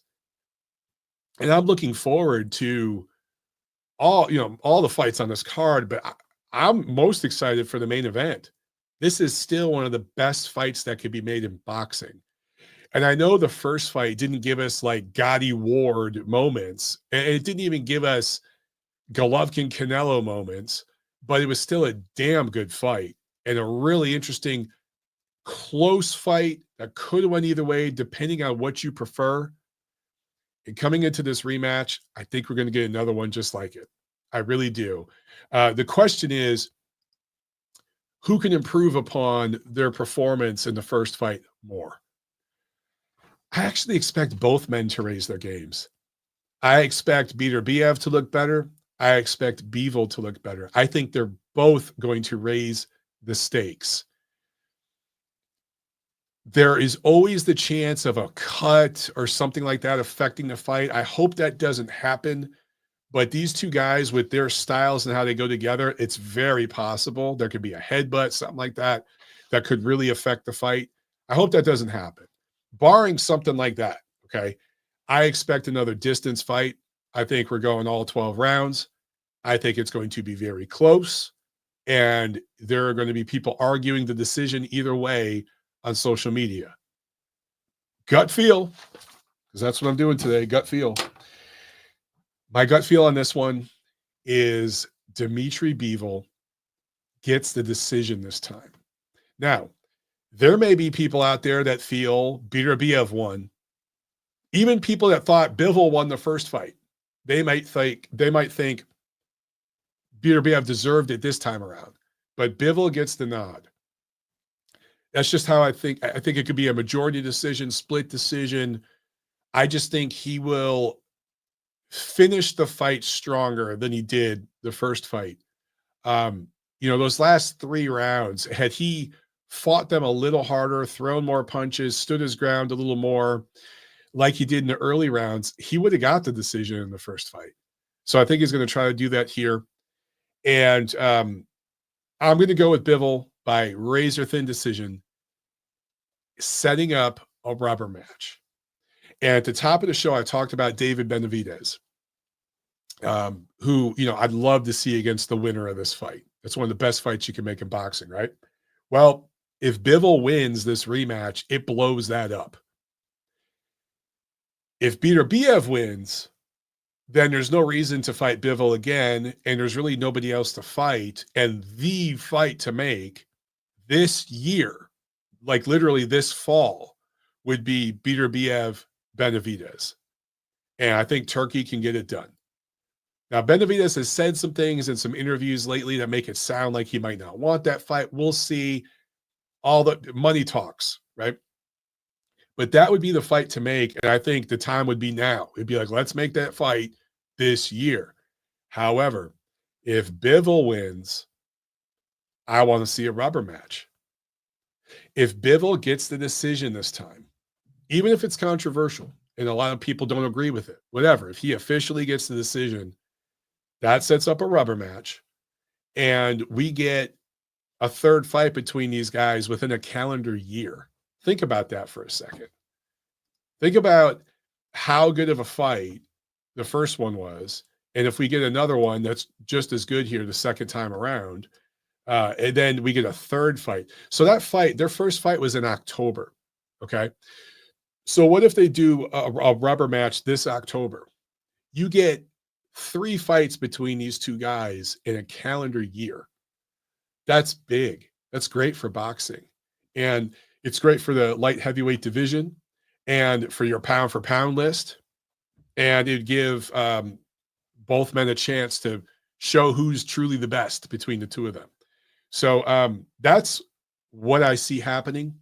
And either way, we're in a good place. If Beterbiev wins again, then he proves he really is the premier light heavyweight of this generation. And it sets up that big fight with Benavidez right away. So that's a good thing. If Bivol wins, then we get to see these two fight again later this year. 3 fights in a year between 2 of the top 5 pound for pound fighters on the planet. That's good too. And Benavidez can continue to acclimate himself to 175 and hope to fight the winner of that rubber match next year. So you get 2 big fights down the road at light heavyweight instead of 1 if Bivol wins. So I like that. Also, Monday, February 24th in Tokyo, Junto Nakatani back in the ring. He's headlining a card that will be broadcast here in the States on ESPN+. And then, as I mentioned at the top of the show, next Saturday, March 1st in Brooklyn, Amazon Prime pay-per-view, Gervonta Davis fighting Lamont Roach. Davis defending his WBA lightweight belt in that fight. Lamont Roach has never fought at lightweight, being brought up from 130, has never fought an elite 130, bringing him up to 135 to fight one of the top guys. So it's your money. If you want to buy that pay-per-view, Go for it. Have fun. I know which pay-per-view I'm buying because I see more value in the one this Saturday. All right, guys. That's it. Let's get to the phones. I talked for an hour and a half straight. Wow. All right, let's jump to let's see. I think we got Nacho on the line. What's up, Nacho? How you doing, bro? Hey, Mike. Nice to hear you back on the scene once again. Took a while, but that's to be expected. Yeah. So, yeah, just real quick about a couple of the fights that you reviewed. Benavidez, Morel. I really don't think it was a 9-3 or a 10-2 fight, Mike. In my opinion, I kind of watched that fight the first time, and I thought it was 9-3. But then I rewatched it, and I scored it like 8-4. I didn't think it was a massive difference. I just disagreed with the judge who scored it 10-2. There was no way that fight was that wide. But regardless, Benavidez did what he had to do. He won. He keeps his name out there. I kind of disagree though, Mike, because like I've been seeing rumors in the last 24 to 48 hours with Benavidez. Him and his team have been putting on social media nonsense about possibly fighting Jake Paul at cruiserweight. So if you're talking about going to Saudi Arabia to fight the winner of that fight tomorrow, but then you're out here posting stuff on social media saying you're going to fight a novelty fighter at cruiserweight for nothing on the line, I kind of start to think, yeah, maybe where there's smoke, there's fire. So it remains to be seen if Team Benavidez actually do follow through with the winner of that fight being their opponent, or if they're going to go a completely different route. With Keyshawn and Baranchyk, Mike, that was crazy. A lot of people expected Keyshawn to win, younger, bigger fighter, but the size disparity in that fight was insane. Yeah. Keyshawn looked like a damn welterweight compared to Baranchyk, who looked like a 130-pounder. It was crazy. I mean, he won. He landed the body shots that got him out of there. Good for him. Now the question is Top Rank going to invest in him by having him fight more than 2 times a year? Because lately it seems like when their guys get titles, they become twice-a-year fighters.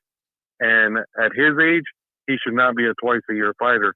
Minimum, he should be fighting at least 3 times moving forward if they actually want to make him a star, as time goes along. But I don't know what their plan is with him, so I guess we'll find out eventually. With the card this weekend, Mike, let me just comment really quick on the Schofield situation.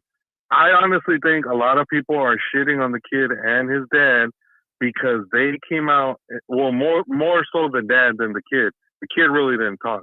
The dad was putting stuff on social media that he later kind of like walked back and tried to make it seem like, oh, I didn't really say that, but people took screenshots of it and you can see he said it. Like first he tried to say that someone from Shakur's team rubbed something on his son, like a cream. Yeah, poisoned him and all that, and then he walked it back. And then the other thing was he put a picture of his son with like a tube in his mouth at the hospital in a hospital bed. He made it sound like he was really critical. But then the reports were he got released from the hospital like a few hours later. So it's like this playing the victim card is really what pissed a lot of people off. And there are reports that this kid was not going to make weight no matter what. Like they were talking about he was mandated by the WBC to do a weight check, and they were saying that he was way over the weight check that was going to be mandated. So a lot of people just are kind of upset that he waited till the last week to pull all of these stunts. It's like, dude, like, come on, like, you cannot ask for a fight against Shakur, accept the fight, and then all of a sudden we start hearing these nuts, like, excuses from your camp. Like, this is insane. So, I mean, all the vitriol that they're getting, it's all their fault. It's the father's fault. And, yeah, the kid is not to blame, but his own father dug this hole for them. So I don't blame people for going after, the kid, because it's like if your father is your trainer and your manager, then guess what? You're going to take the heat as well because of it. And then just about the card really quick, Mike, I'm just going to like make my picks between Shakur and Padley. That's a no-brainer. Shakur is going to win that fight. I think he gets either a late stoppage or it goes to a wide decision. With Hamza and Adames, I think, has been a little bit of a built-up guy. I'm not really seeing anything he's done since Top Rank let him go that made me think he's all that great.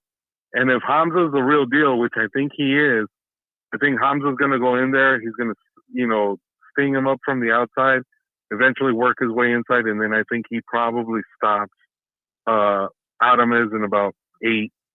And then the Buatsi Smith, same thing with him, Mike. I think Buatsi's kind of a product of matchmaking. I haven't really seen a whole lot. I mean, Willie Hutchinson, his last opponent, was the best guy on his resume. Yeah. So I think I kind of have to favor Callum in this fight. Unless Callum is just completely shot, I think Callum should win this fight. I could see Callum winning this either late stoppage or close decision, either way. But I'm going with Smith.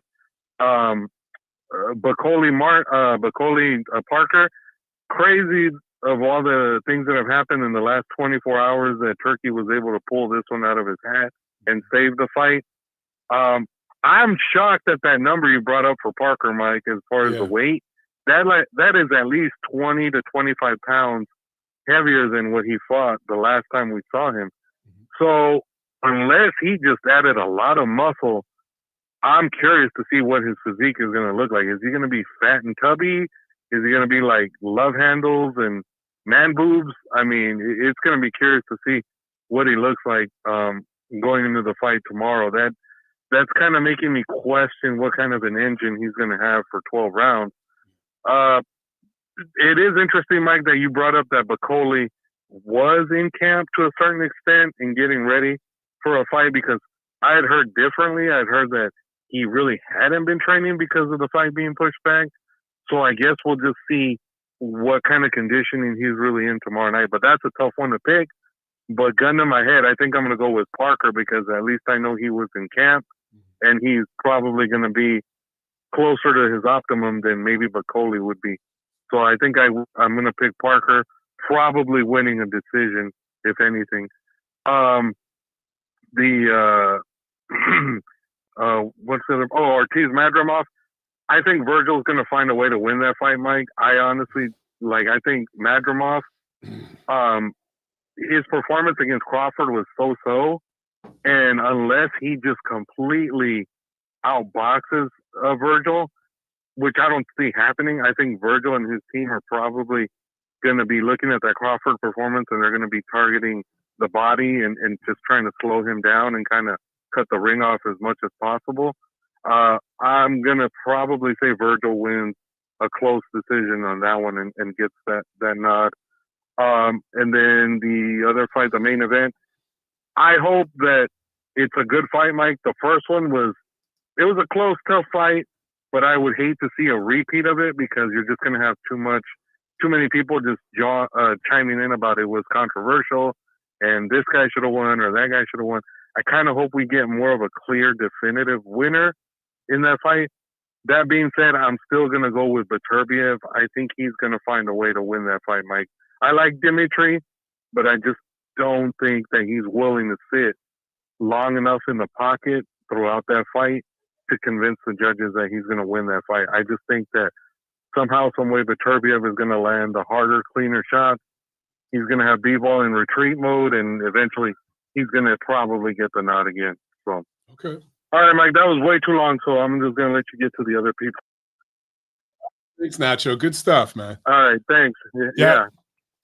Yeah, I was looking, good call from Nacho as always, but I was just looking at X real quick, and I was trying to find if there's video of Parker, and I found one. So let me share my screen for you guys.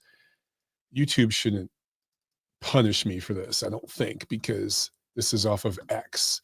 So let me see if I can make this bigger. There we go. Can you guys see that? So look, There's a little skin on that belly.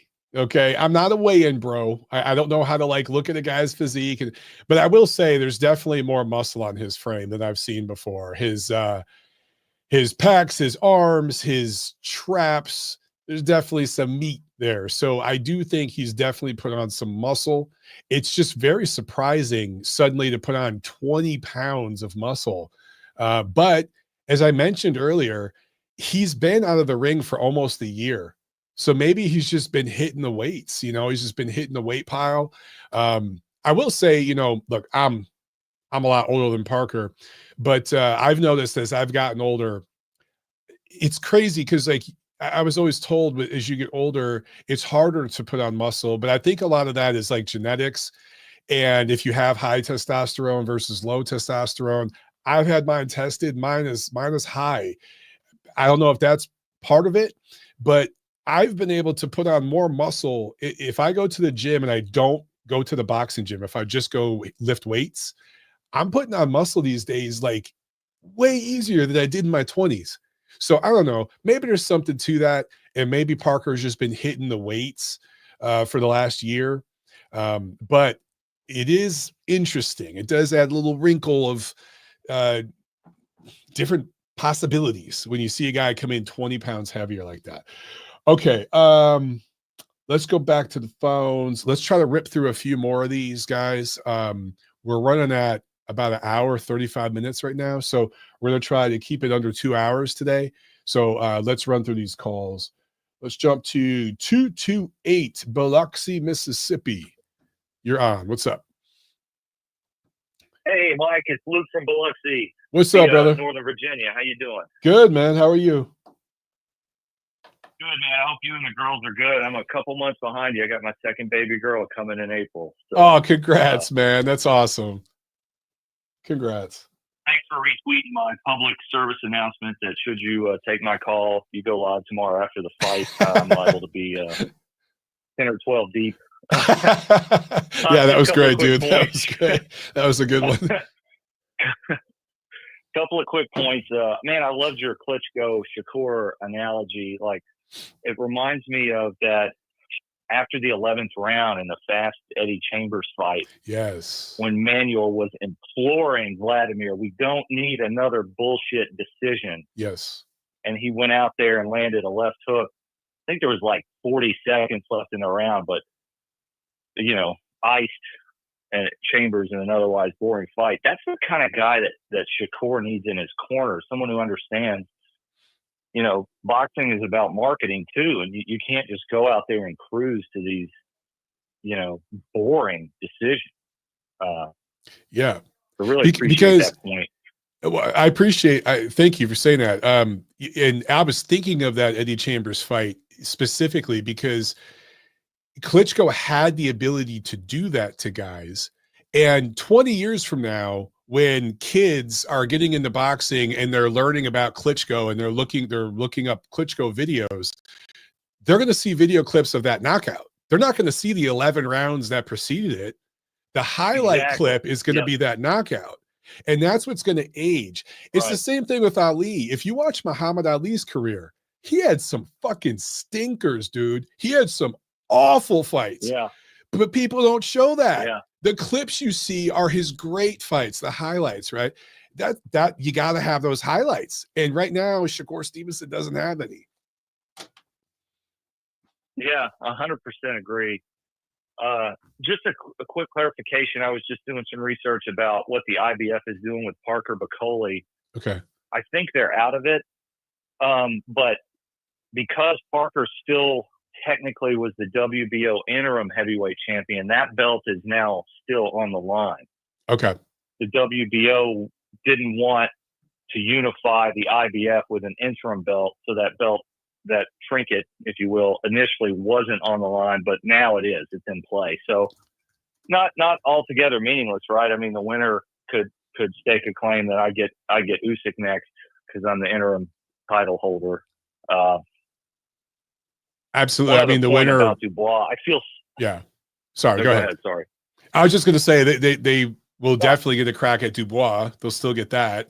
And then it may delay the process of getting the Usyk fight, but maybe in the summer, the winner of this fight in the summer fights Dubois, and then the winner of that fight gets Usyk in the fall. Could happen. Yeah, and I feel so bad for Daniel Dubois. Like, he's getting some bad social media, and it's awful. Like, Dubois is the definition of get back in line. The man got back in line, and he knocked out 3 guys, 2 of which, Pergovic and Joshua, were ranked in the top 10 at heavyweight at the time. Yeah, he quit against Usyk more out of frustration, but I think he's matured since then. I don't think he quit against Joe Joyce. His orbital bone was fractured. What did you want the guy to do? Mm-hmm. You know, give the guy a break. He got sick in Saudi. I've been to Saudi. I've been over in the sandbox. I'm sure you have too with your Marine Corps background. It happens, you know. Absolutely. I feel bad for the guy. Hopefully he can get healthy and get back in there. 2 questions. I know you want some other callers. I'm going to ask these 2 questions and hang up. Thanks for taking my call. One is to circle back to Vladimir. Are these rumors or your sources that he's thinking about a comeback at 48? Say it ain't so. I love the guy. I was no bigger fan of Vladimir during his run than me. But stay home, man. Is that true? And then second question before I hang up, Top Rank now going to be, not renewing with ESPN. I heard a rumor that they were taking meetings with HBO Max. Is there a chance we see professional boxing back on HBO or Max? That's all I got, Mike. Thanks again, brother, and we'll talk again soon, man. All right, man. Enjoy it tomorrow. All right. Don't get too drunk. Okay. Vladimir Klitschko. He has hinted about getting back in the ring multiple times in recent years. Vlad stays in the gym. He likes to move around and stay loose. And he is in such good condition as just a human being because of his healthy lifestyle. I can't say certain things on the record. I'm struggling to find other words I could say on the record. There's a feeling that he could get back in there and compete with the current crop. Okay. I'll just say that. Outside of Usyk, of course, he wouldn't fight Usyk. And so he was watching very heavily the Usyk Fury rematch. And I think part of him was hoping Fury was going to win because he wanted to get in there with Fury again. Yes, there has been that talk. I don't know anything specific as to like how legitimate it is, but he has talked about that sort of thing multiple times. And for what it's worth, I don't want him to come back. I wouldn't want that for him, but he probably could come back right now and like rematch Anthony Joshua and beat him, or fight several top 10 guys and beat them. He probably could. Maybe even Fury. So there's always that possibility. We'll see, but I wouldn't rule it out. Just say that. I wouldn't rule it out. Top Rank, ESPN. Look, we've known that was going to dry up since last year, right? And the people, they were talking about this last year, industry insiders, that this deal was going to be up when the contract ran up this year in 2025. So it's not at all surprising. Is there a possibility they could go to HBO Max, the app? Yes. I can't, I've heard a couple things.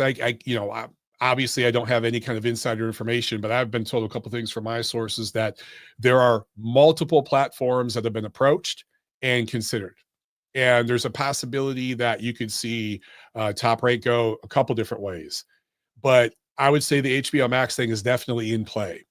The difference between HBO and HBO Max is that all these streaming services, as I've mentioned to you guys a million times, they need content. They need content. And so the streaming side of these big platforms are more willing to maybe look at boxing than the actual traditional TV platform, where the cost associated and things like that are a lot different. It's cheaper a lot of times to produce material and distribute it on the streaming apps. So there's definitely a possibility there. Okay. Guys, we got several calls here, but I'm going to jump. I think this is Johnny in France. I know that it's not toll free from France, so I'm going to skip ahead of some of you guys. I apologize, and I'm going to get Johnny here in France and get him on real quick. Hi, Mike. Hey, what's up, bro? Bonjour. I knew it was you. What's going on, man? A lot, family, a lot. I'm so glad to be here again. It's been a while. Yeah. A lot. I hope you're okay. Everything's okay from your part. I see you got the flu last week. Yeah. It was awful, man. It was really bad this year. It's really, really bad. So finally feeling better, but I still tired, real tired. It's the same here in Europe. Everybody's got it. Everybody's got it, and it's very bad flu in Europe as well. So it's a shitty season. Yeah. It's a shitty season. But still, we got like the best card in a decade this week. So it's a great week for boxing. And I'm so glad to be able to talk a little bit about this card with you. And I don't know, I didn't listen to everything about what you said in the show, but I didn't get to your prevision yet, your forecast, what you told about the Beterbiev Bivol fight. Beterbiev Bivol 2 fight. I don't know what you pronostic. What do you think? How do you think it's going to play out? So my feel on the fight is that it's going to be kind of a replay of the first fight. It's going to be very, very close. I think both men will raise their game and do more of what they did in the first fight, just do more of it. I believe it's going to a decision once again, and I believe this time Bivol will get the decision. Yeah, really. Yeah, I don't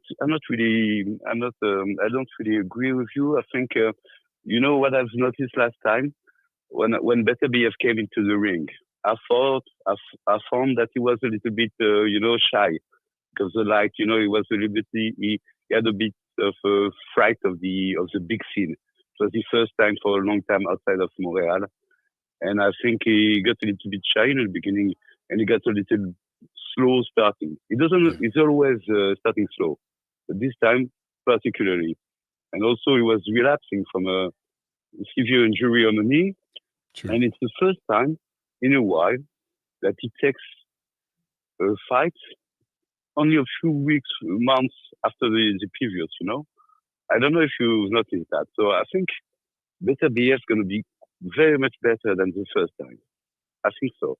Because he's stayed in gym, he stayed earthy, and this time he won't be age, So I think that might be a big factor. And also, it was, Bivol taking a lot of damages in the first fight, and it's not that long ago, like almost not even 4 months, only 4 months. So I think his face is still a little bruised from the last fight. Have you noticed? Yeah, he did get a lot of damage in that first fight. As far as this, I've seen a couple marks maybe in the press conferences. That's from sparring. That's just from hard sparring. I think that they went even harder in sparring and in camp this time to prepare for Beterbiev. I just think he had some really hard sparring, and that's what you were seeing. Yeah, you may be right. I didn't think about sparring. You're right, but still, I think it's a short turnover for him from the last fight, in which he took a lot of damages. Maybe the most damages he ever took as a fighter. Yeah, by far, absolutely. So if it starts from when you look at the last fight, starting from on 9, the fight went completely over to Beterbiev, and he walked through everything that the Bivol was standing, and he pushed him away from one corner of the ring to the other, If it starts not on round 9, but on round 6, it's going to be a different fight. And I wouldn't be surprised to see a stoppage at the 9 or the 10 rounds, Okay. That would be my guess. But I'm so excited for this card anyway. And for the first time, it's like a card start from beginning to the end. And also, one point is that most of the fights, they're not like they're not given. It's not like it's not obvious who's gonna win. You know, you have to think about it. You have to think a little bit. Maybe the Shakur's fight is a less tight fight. Maybe it's the Shakur is well ahead of his opponents. But apart from that, I'd be very curious to see Zilek against Kabayel. I heard you talk about that. I think you got the right feeling. If it goes on for rounds, Kabayel is going to be better. I also tend to favor Zhang because of his power. And also the other fight we really need to know, the dream fight. It's Parker against Bakole. This one is a dreamer. This one will have justified a pay-per-view per itself, you know, by far. Yeah, I completely agree. I'm excited about all those fights. What time will it start for you guys? I think it's going to start pretty early in the morning, right? No. No. Are you opposite? It's going to start early in the evening. Yeah. I had it backwards. Okay. So you have to stay up late to watch. You still have to stay up late to watch. Okay. Usually when it's in New York, we stay up quite late. When it's Vegas, we get up early because Vegas is roughly around the 6 a.m. When it's New York, it's a shitty time because it's roughly around 3, 4 a.m. So it's not a good time. When it's Vegas, it's okay because you just have to get up early. It's the first thing you see in the morning, you know. Okay. So you get up around the 5, 6 and you see the fight, and then the children wake up. But this time we're gonna have like Saudi Arabia is great for Europe because it starts around 8, 9 p.m. and it ends at 1 a.m. So it's a great time. We're gonna have a fight party at the office. I'm gonna bring on friends at the office. So we'll be on close door. We're gonna set the projector and have a fight party. Great. And really, this time it's exciting as ever. You know, I'm really excited for all the fights. I wouldn't be able to speak about all the fights. I don't want to linger too much on the line. And other people are waiting to call you. And it was really a pleasure to have you again, Michael. Thank you so much for having me on the show. And I look forward to the next AOB. Shout out to everyone at the AOB family. Thank you so much, Mike. Thank you so much. Enjoy the fights, brother. Great call. All right, let's jump to a couple more. I know Hamed's been on the line. Hamed was yelling at me in the chat. He's been on the line for over an hour. All right, Hamed. All right, jump to it, brother. What's up? Hello, Mike. I appreciate you going to me. I wasn't sure how long you were going to be out there, so I did call in quite early, but I was just going to talk briefly. I'll let you get to the other people as well. Regarding the fight, I did rewatch it. I had the fight like the same, 7-5 to Beterbiev. I could understand how people had their draw. To me, it just seemed like after round 4, watching it live, maybe you could also see why people thought Bivol. I could also see why people thought Bivol won. But after round 4, I thought Bivol was retreating a bit too much, and he was giving up too much ground. Whether that will be the same in this fight, I'm not sure, because Beterbiev was coming off injury, and he will have to, I think, start a bit quicker, because last time he managed to find his groove and just sit down on his shots and do a lot more damage in the second half and win most in the last 3 rounds. This time, if Bivol does do the same thing, I think Beterbiev has to obviously start quicker. To me, it just seems like if Bivol does open up a bit more, I don't know what you think, being more aggressive could backfire, because I just don't think he's got the power of guys like Beterbiev, even I would say Gvozdyk, or even Benavidez. He does, do a lot of other things better, but I don't think he's like Kovalev or any of these guys. To me, it seems like he'll have to fight a similar fight or be a bit more better. That's how I think he could only win it. Yeah, I mean, those are all fair points. Bivol is not a big light heavyweight. He's, stated for years. I've talked to him multiple times about moving down to 168. He was more than willing to do that to fight Canelo. Beterbiev, there's no way he can make 168, right? So I think Bivol, I will say this. I thought my eyes saw him land some good hard punches in that fight that stopped Beterbiev in his tracks a few times early on. and forced Beterbiev to reset. That's what I saw. But a lot of people agree with you, Hamed, that he doesn't really have the power to keep Beterbiev off. You make a great point about the injury, that now he's fresh. I know Johnny said the same thing, that there's no ring rust this time, but there's also no ring rust for Bivol, you know? So it's Bivol very did fight possible in- Beterbiev comes through and looks strong as hell and looks dominant. It's very possible. But I'm going to go with it is a Bivol by 50-50 split decision. fight, yeah.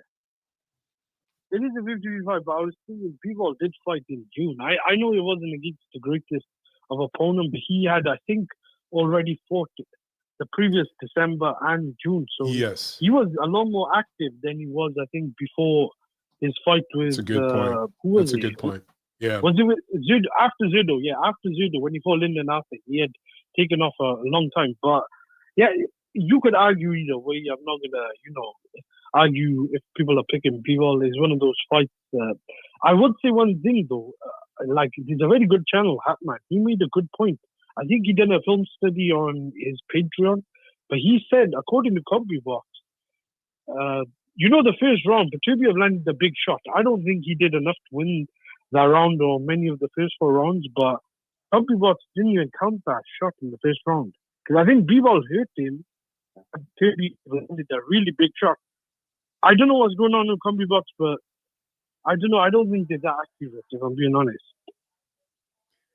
Yeah, CompuBox, again, you can't take it as gospel, but it does give you an indication of what you're watching. You can see trends and things like that. But I kind of look at CompuBox numbers and I tell myself there's a 10% margin of error with the numbers, because it's a human being doing it. And the way that they do it is kind of weird.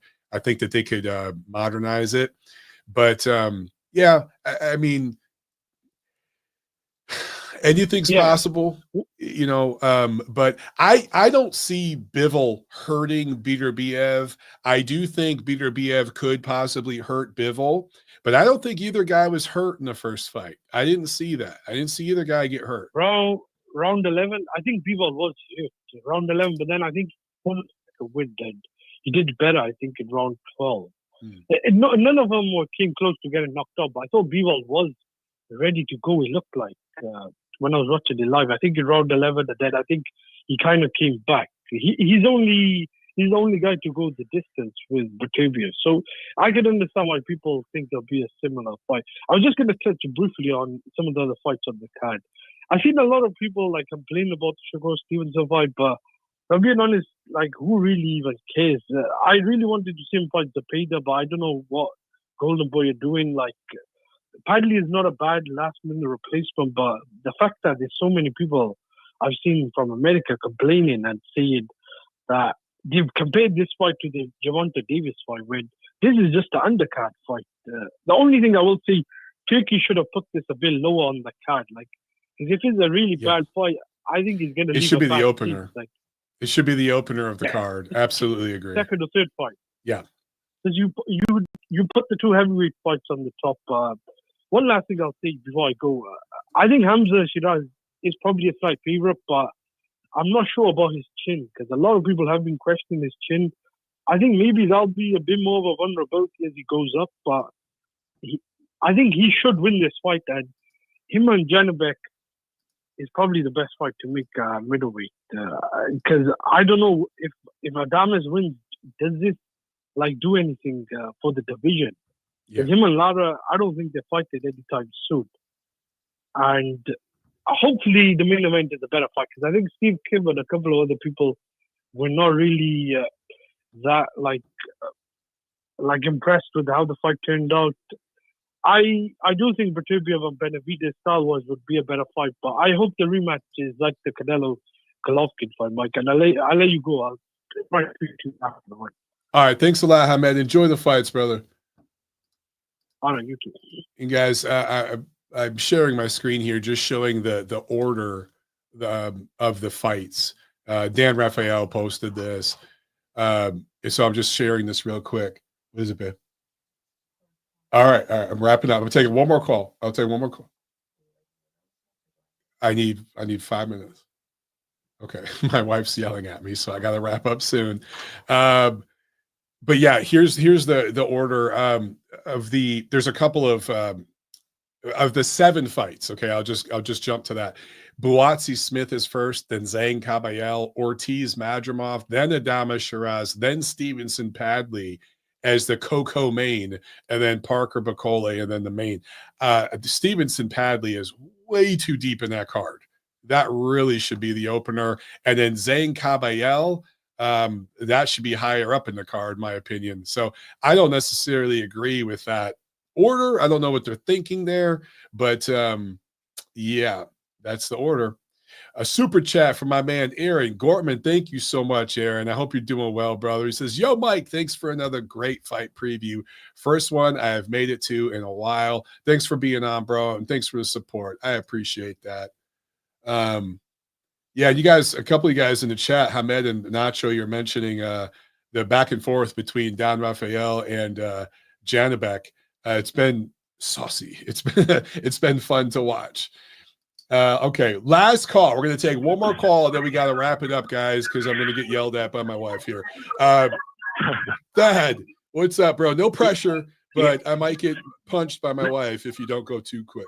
Well, I'll let you take a few for this. I'm in the sports book. I'm leaving it right now. I have a bet making. They have to sign off on it for this weekend. I'm leaving right now, so hopefully this is a little better. Okay, so it's funny how Tank Davis fight is advertised here. They're not going to show the fight tomorrow here in the sports book. They're going to show the Tank Davis fight next week. I spoke to the guy, and they're like, oh, we get much more profits when we show those types of fights in the casino. So that just should tell you something about the casual fan versus a real boxing fan, and that's what we have tomorrow. My perspective on this, from top to bottom, at least five of the 7 fights are main event quality. I'll be looking most directly at the Hamza Shiraz fight. That's the fight I'm here for right now.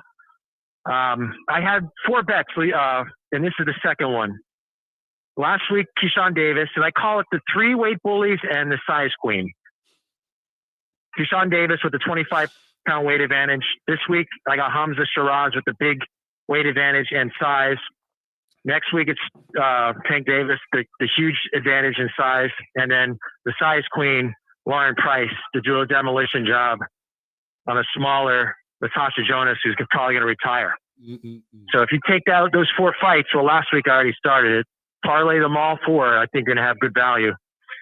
But this one in particular with Hamza Shiraz, he's only 3-1 favorite. I think I would make that fight an 8-1 favorite because PBC fighters do not perform well versus fighters on the outside of their promotion. But also you have Adames, who's 5'10" or 11 against a 6'3" Shiraz. He's going to have to punch up at him. His style isn't that of a Mike Tyson where it's peekaboo defense to get underneath the jab and the counter with the left hook underneath. He's going to have some problems because he wants to go to the body early. That's not going to happen. He's going to get chopped up. He's going to look pretty banged up. And I think he gets stopped on cuts late in the fight. That's my assessment. Or Hamza wins a boring unanimous decision. Either way, you're going to get plus odds. By decision, unanimous decision, plus 350. By knockout, plus 125. Although those are coming down right now. And that's the discrepancy I'm having right here. Okay, so he's minus 300. The Madrimov fight, here's another philosophy I have. Always bet against the Eastern European fighter when it goes to decision. I have Ortiz winning by decision, and it's going to be controversial. You could get good odds on split decision or majority decision either way, but I just don't see him winning a decision against this guy. He's going to have to knock him out. He's going to have to put in the work.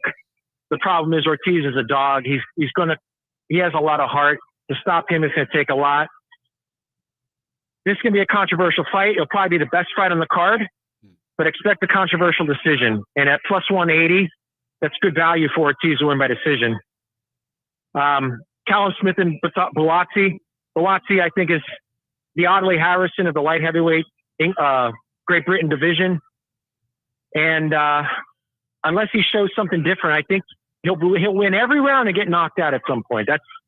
I think Callum Smith's probably the best bet to get an upset. Although Big Bang Zhang is the wrong. He's an underdog. He should be favored. But go ahead, Mike. No, I'm just listening. No, good points. Yeah, because Buatsi's a 2-1 favorite. He hasn't shown anything. He fights to a level of his competition. He hasn't fought very good competition. So it's going to be a matter of if he's the real deal, he should beat Callum because Callum's kind of hurt, inactive, and the Beterbiev fight took a lot out of him.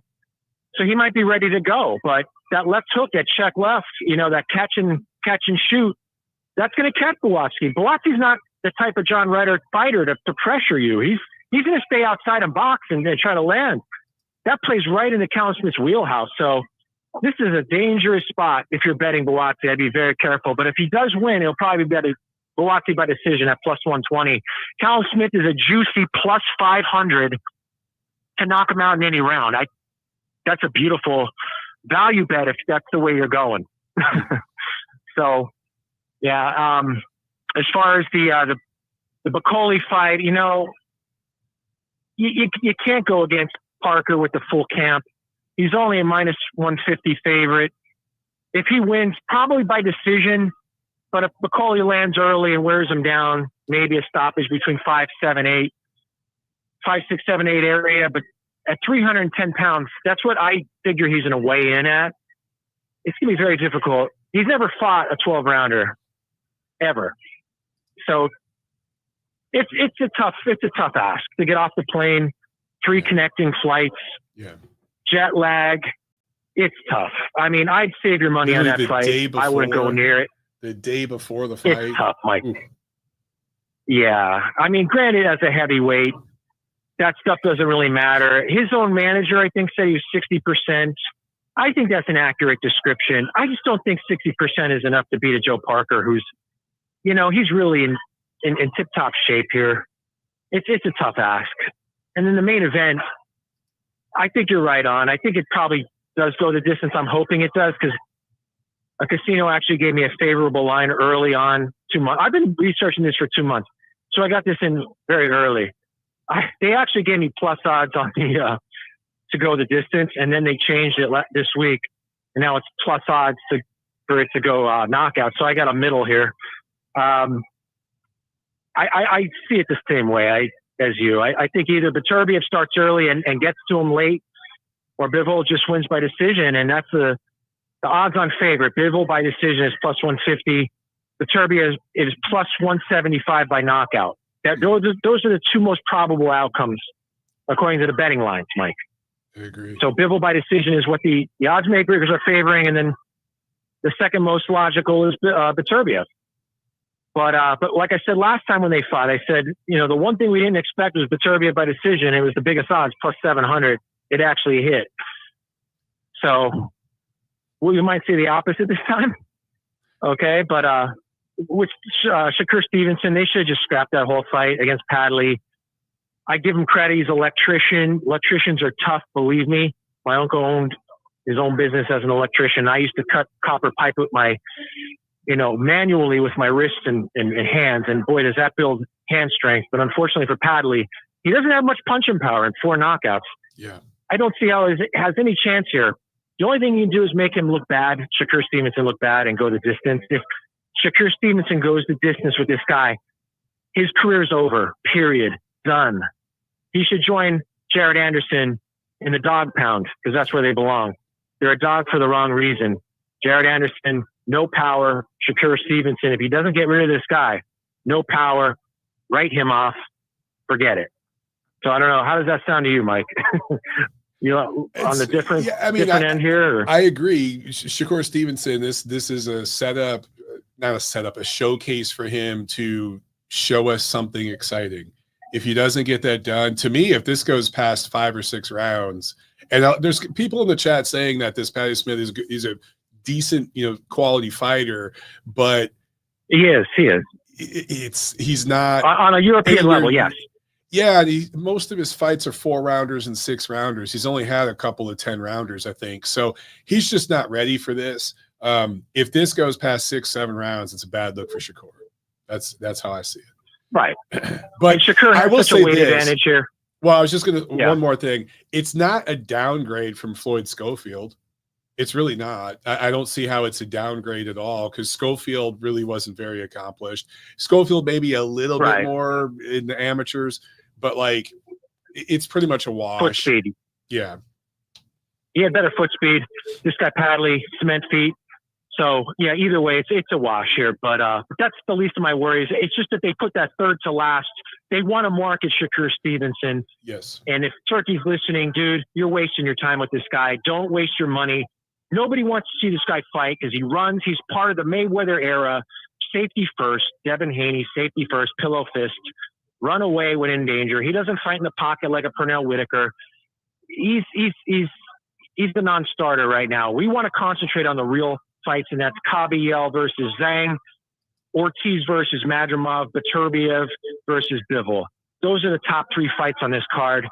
I'll match them against any main event the rest of the year. Yeah. And for $25, you can't go wrong. Best buy ever. I mean, if you're a boxing fan, this is for you. If you're a casual fan, hey, next week you got $80 to spend on absolute garbage. I could sell you a minute steak and charge you Kobe beef rates. I want those guys to line up because I want to serve them, honestly. And that's why this casino has the Lamont Roach Tank Davis fight next week on the big screen here at the sportsbook, because they know these people are going to come in and they're going to blow their money. They don't know anything. That's the game. That's what boxing is now. They'd rather see Jake Paul.